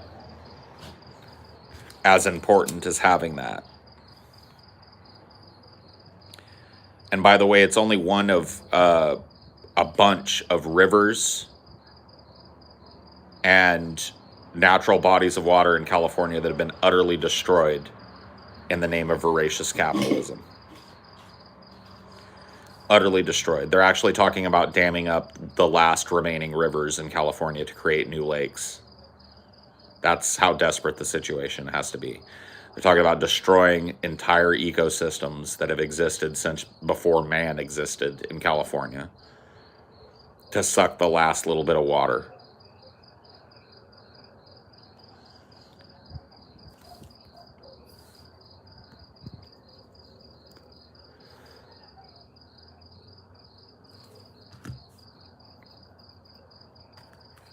$8 billion breeding humans. We need Soylent Green. It's people. Soylent Green is people.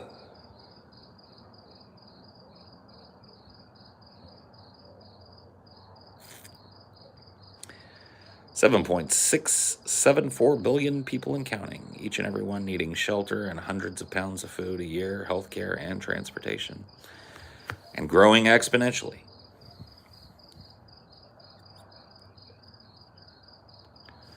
Yep, dam up the last aquifers, destroy the last fucking ecosystems, suck the last little bit of life-giving water out of the land to perpetuate our gross fucking opulent lifestyle. And then let's all cry about the horror of it when the fucking climate collapse really kicks into high gear.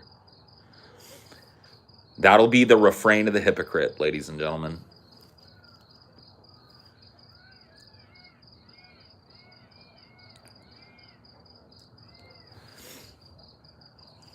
It won't be the first time that Israel has invaded the Gaza Strip in a massive way. And it won't be the last time either. This is an unsolvable canker sore of a problem that underlines the ultimate problem of modern civilization and modern self-governance. Israel-Palestine is like a fucking lament configuration. It's like a puzzle with no real solution. The only thing in the box is pain.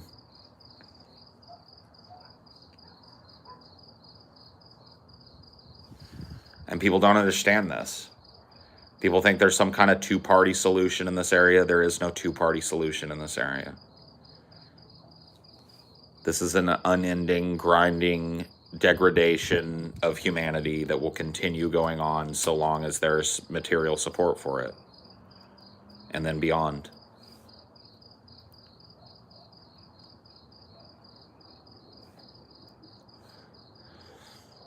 If the Al-Aqsa Mosque falls, there will be a fucking intifada in the Muslim world. If the Al-Aqsa Mosque falls and is reappropriated by Jewish settlers, there will be an intifada.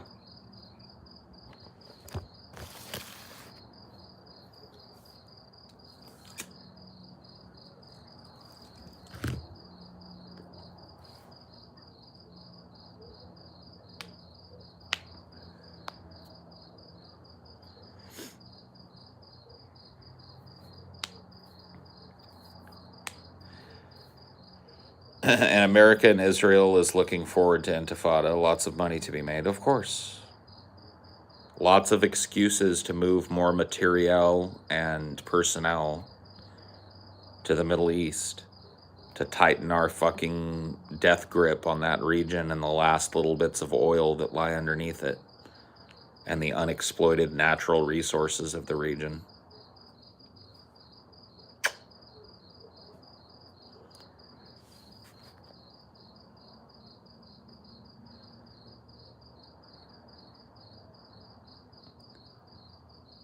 I read somewhere that the entire population consumed at the rate of the Western world, we would need 5 to 6 Earths worth of resources. I don't know about that, but you may be right. As Joe said, we invented Israel as if it did not exist, we would make another one. Maybe. Florida aquifer is polluted with phosphate, which is naturally radioactive. Yay!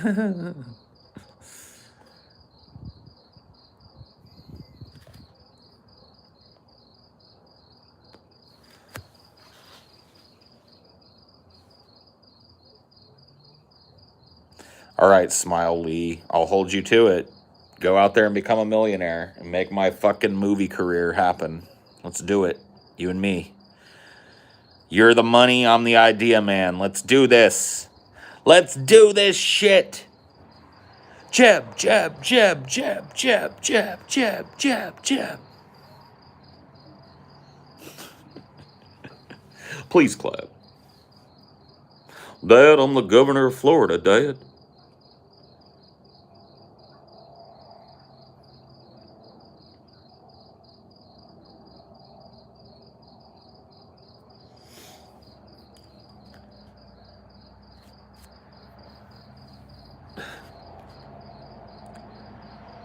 Make America clap again, yeah.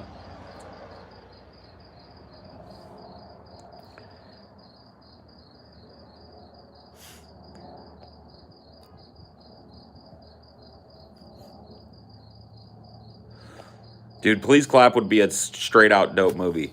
I've got a number of fucking movie ideas that if they were fleshed out properly by somebody that knows how to write a fucking script and shit, would be super dope films, dude.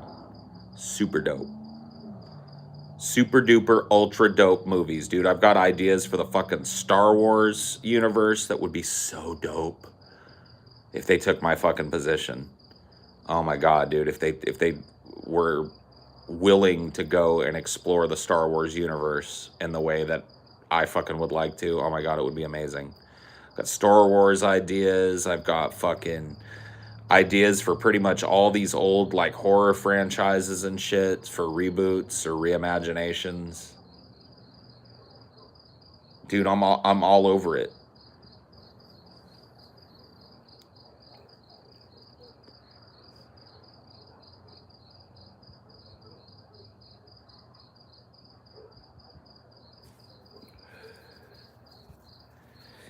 Tell us a Star Wars idea. All right, set it during the Mandalorian Wars when the Grey Jedi were formed. So, to give you a little context for it, the Mandalorian Wars, the Mandalorians were these warlike culture that started making war on outer rim parts within the Galactic Republic. The Jedi refused to take a position on it, as it, they said it was the Jedi were not an organization of war. It was not their job to participate in war, and the Grey Jedi were formed from within the Jedi They were Jedis who believed that the council was corrupt or the council was wrong in not intervening, and they decided to go out and use their powers to fight the Mandalorians, to fight against the Mandalorian invasion of the Empire. And so I would set a film within that structure.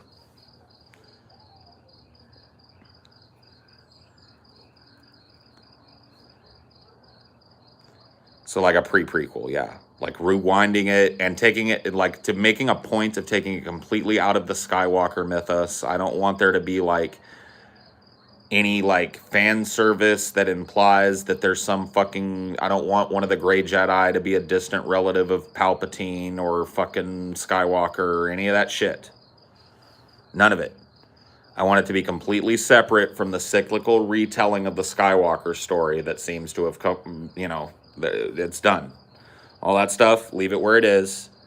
Move this thing in time to the point where there's no Skywalker, there's no Vader, there's no Palpatine, there's no none of that shit. Mandalorian Wars, Galactic Republic, uneasy truce with the Sith.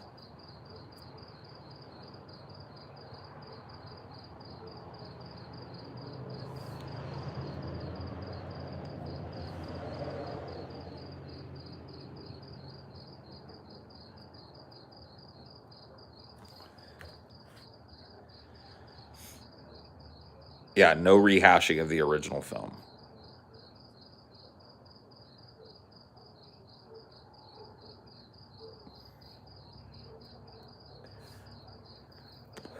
The Grey Jedi participated in what they called a jihad, and many of them fell to the dark side as a result of their, like, involvement in the war. Not all of them fell to the dark side, but many of them did. Yeah, the Old Republic era. Yeah, this is like the old, like, so in the Star Wars timeline that was killed by Mickey, because when Mickey purchased Star Wars, they decided that all the extended universe shit was bullshit. But the Star Wars timeline as it exists in the first films is that there was once a great galactic republic that ruled everything. The Sith and the Jedi were just opposing religious organizations. They were seen as opposing, they lived in an uneasy truce together. And the external pressure, the main external pressure was the invasion of Mandalorians. Mandalorians invading the Outer Rim, taking planets from the Outer Rim of the Galactic Republic, and the war effort there. Yeah, Knights of the Old Republic and Knights of the Old Republic 2 are good for fleshing out. They're actually really good games too, but if you are interested in this time frame that I'm talking about setting these movies in, those are some of the best ways to experience it. I can't really recommend any of the Star Wars extended universe novels because I never read any of them, to be frank with you. So maybe there's some good ones. I know a lot of the stuff that I know about, like the Grey Jedi and stuff, is lifted from extended universe stuff, but I don't know what or which.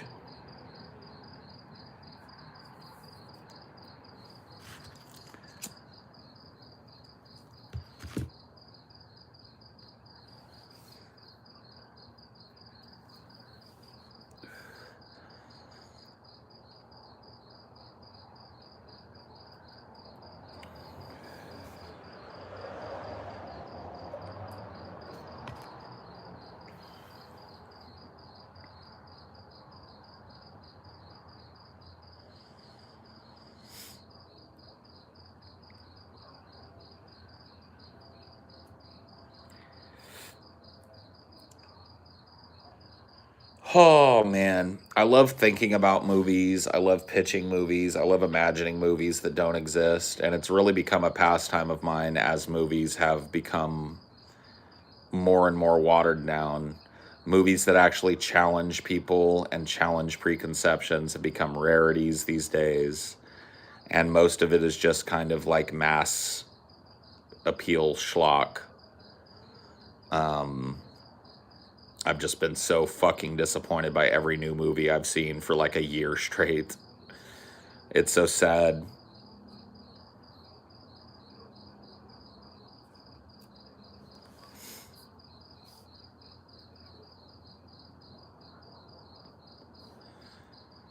See, I don't think Jeb gets to decide he has movie rights and shit. I don't think Jeb gets to decide that shit. Now, maybe I'm wrong, but he's a fucking public figure. I'm pretty sure I get to make a movie about him if I want.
Well, I'm singing a song, and it's time it was sung. I've been putting it off for a while, but it's harder by now. But the truth of it is, that I'm laughing when I'm seeing you smile. So goodbye, so long. A road calls me dear, and your tears, they will not bind me anymore. And farewell to the girl with the sun in her eyes. And I kissed you and then I'll be gone.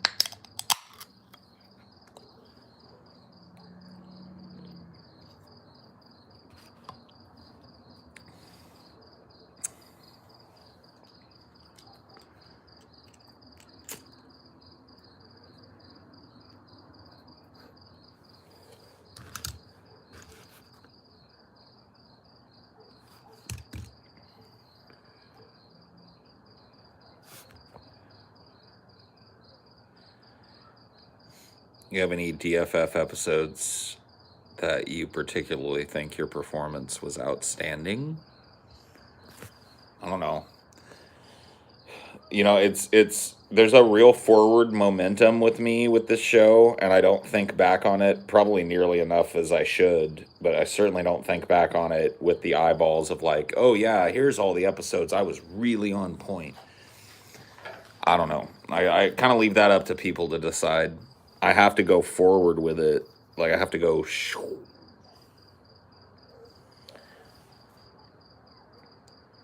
It's a constant driving forward momentum to the show, which I enjoy.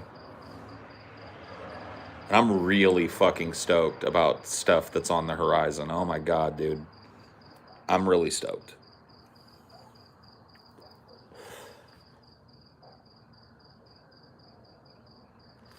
You said that Jews, Christians, and Muslims should share the mosque. Do you think that should happen? Yeah, sure. I should happen? Yes. Will happen? No. But yes. To me, it's preferable that all three of the people that claim this site as a holy site have equal fucking open access to it and can go worship however they fucking want on it and believe whatever they want about the goddamn land. I don't see any reason why one fucking religious minority should own that fucking piece of land over another.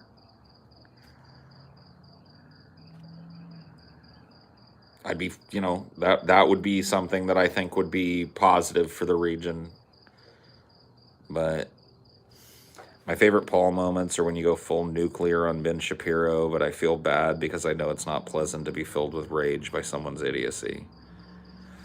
I mean, yeah, dude, I don't know. Those angry outbursts and stuff, they do suck to go through. I don't like really getting mad, but channeling it towards somebody who deserves it is better than channeling it towards people who don't.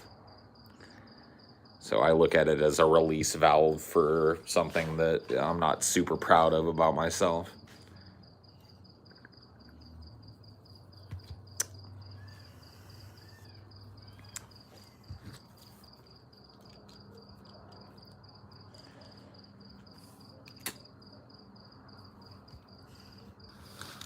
What in God's name did you eat for dinner? I didn't eat anything for dinner, to be honest with you. I had lunch. I had some tendies for lunch, and then that's what I ate today. It's not super healthy, Johnny, but it is an outlet nonetheless. Yelling at other people, screaming in rage and fucking indignation at other people is not what I would call a healthy outlet, but it's an outlet. You fear you're running out of easily researchable topics? Absolutely not.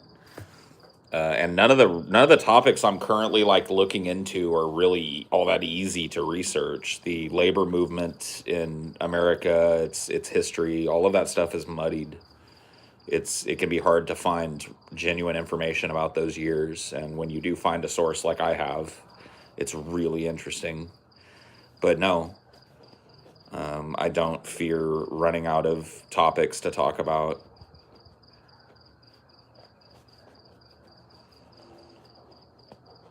Either here or on DFF.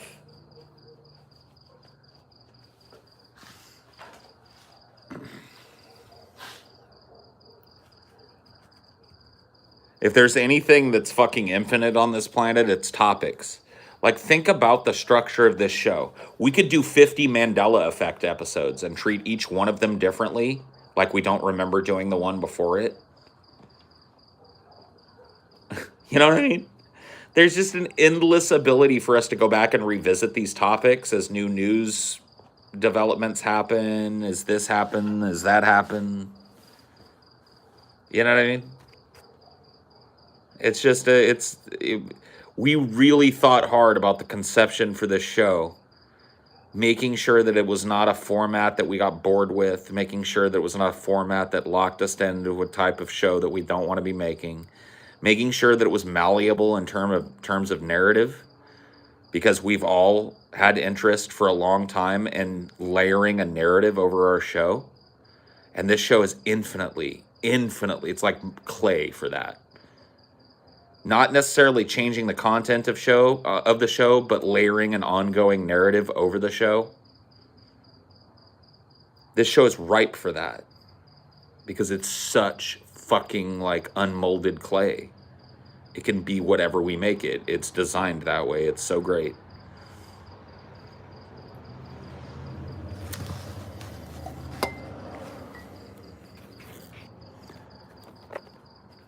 Can't stop frying the fat nor the deepness. Yeah.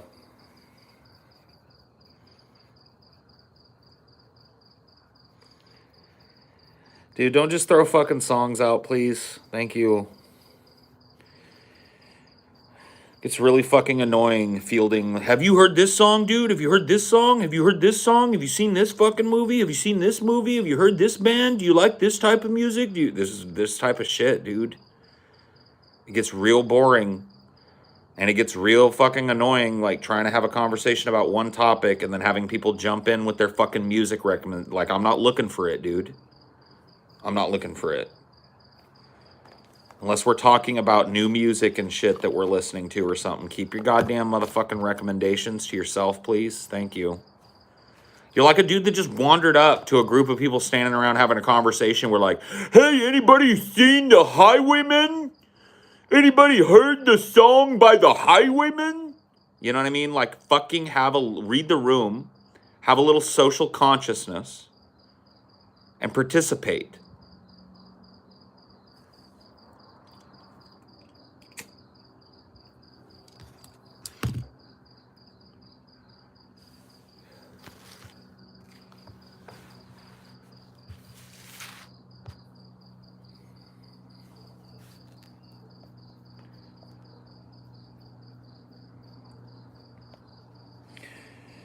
Some people get real burned by this idea that I give you guys a lot of recommendations, but I don't want to take them, like that recommendations have to be some kind of freeform thing. You guys come to me for this shit.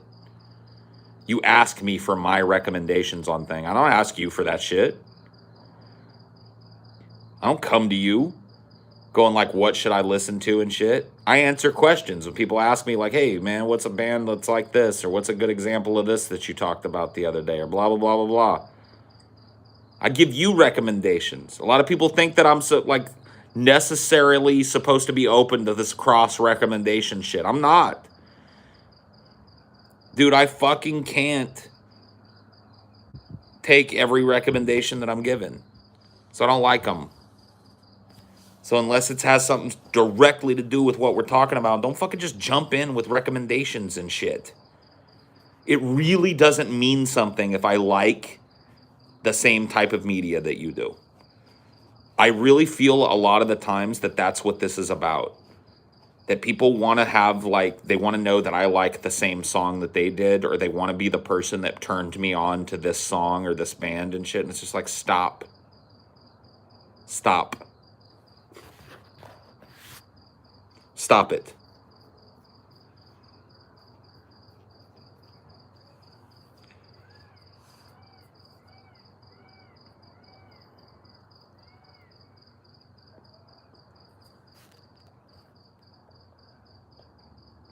Oh my God, the parasocial relationship shit is going to be fucking studied and studied and studied, and people are going to fucking learn more and more and more and more about it. It's going to become more of a fucking nightmare as we learn about the depths that it's gone to.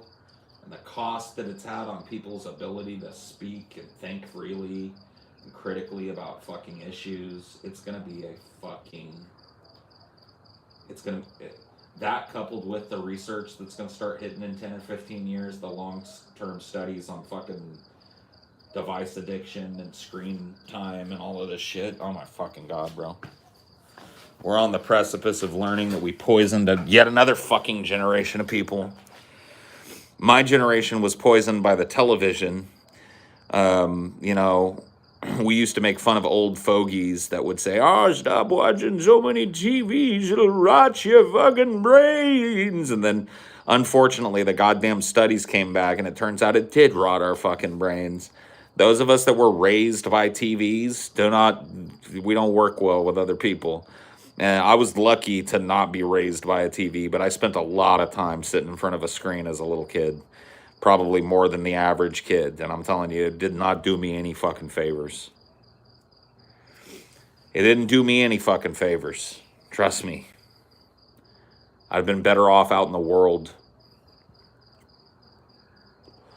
And now here we are where fucking like 90% of our society has its face buried in a device all day long, including kids. A device that's even more fascinating and even more fucking interactive than the television. The television used to be an analog thing. You turn it to channel 6 or whatever, and you'd sit and watch your cartoon. Now you got all these goddamn things you got right in your pocket. Oh my fucking God, bro.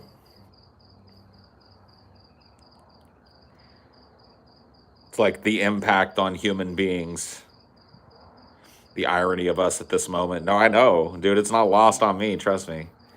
But the impact that this has on human beings is going to be profound. It's going to be understood as profound in 15, 20 years.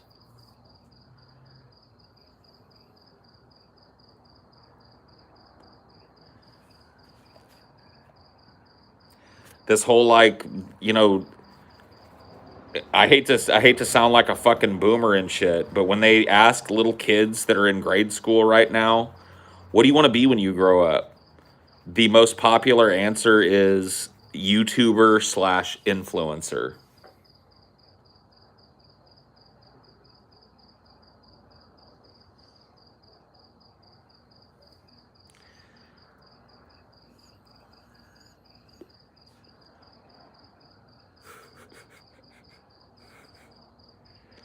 Oof is right. That's fucking grim. Yeah.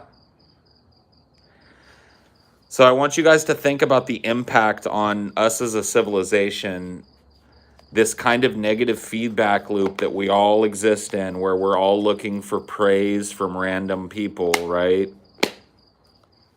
I want my comment to be liked. I want my comment to be noticed. I want my comment to be retweeted. I want my comment to be controversial. I want to put my life out there and have it validated by at least 1 or 2 or 3 or 4 or 5 or 10 or 20 random strangers. I want to feel a fake sense of connectivity with people based on common and similar background. And I want to do all of this every day, all day, no matter what happens with my life. I want this to be a central part of my life.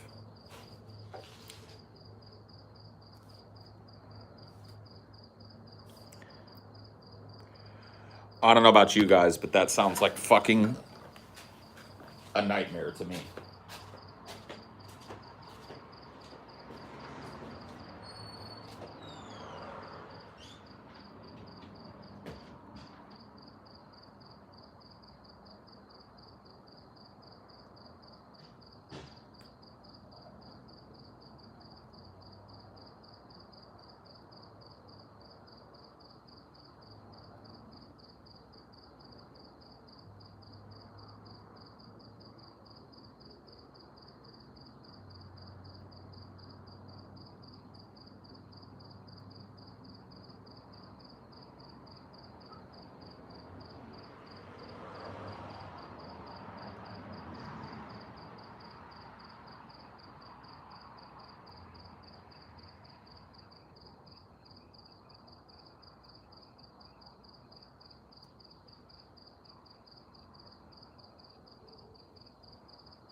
Oh, man, dude.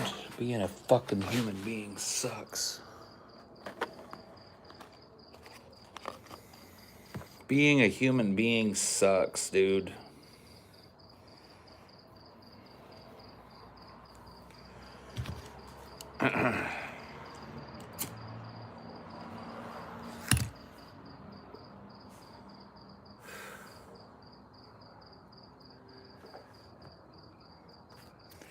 I don't see the issue with sex work. What pays the bills pays the bills. A lot of OnlyFans pages don't even show nudity, just suggestive things and fetishes like feet.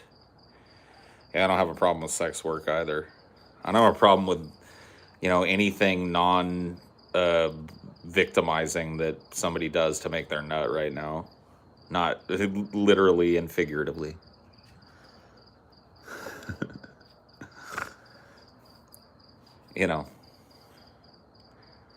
Like, who fucking cares? Who's standing in judgment? You, Lieutenant Weinberg?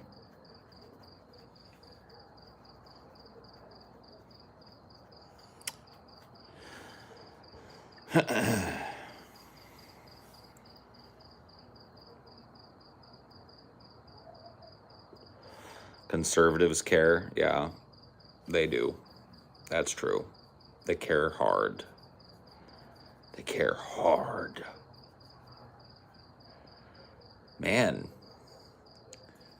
this episode has flown by. Look how long we've been going.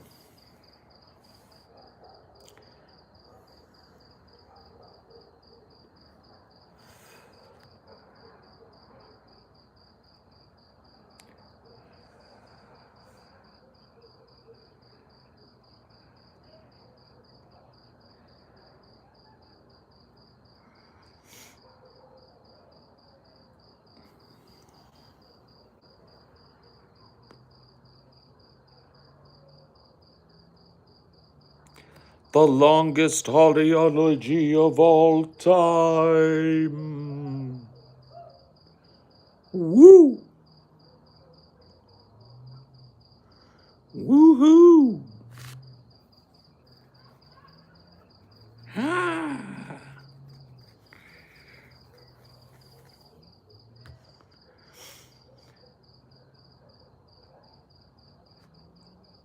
I have never heard of Roger Penrose's conformal cyclical cosmology.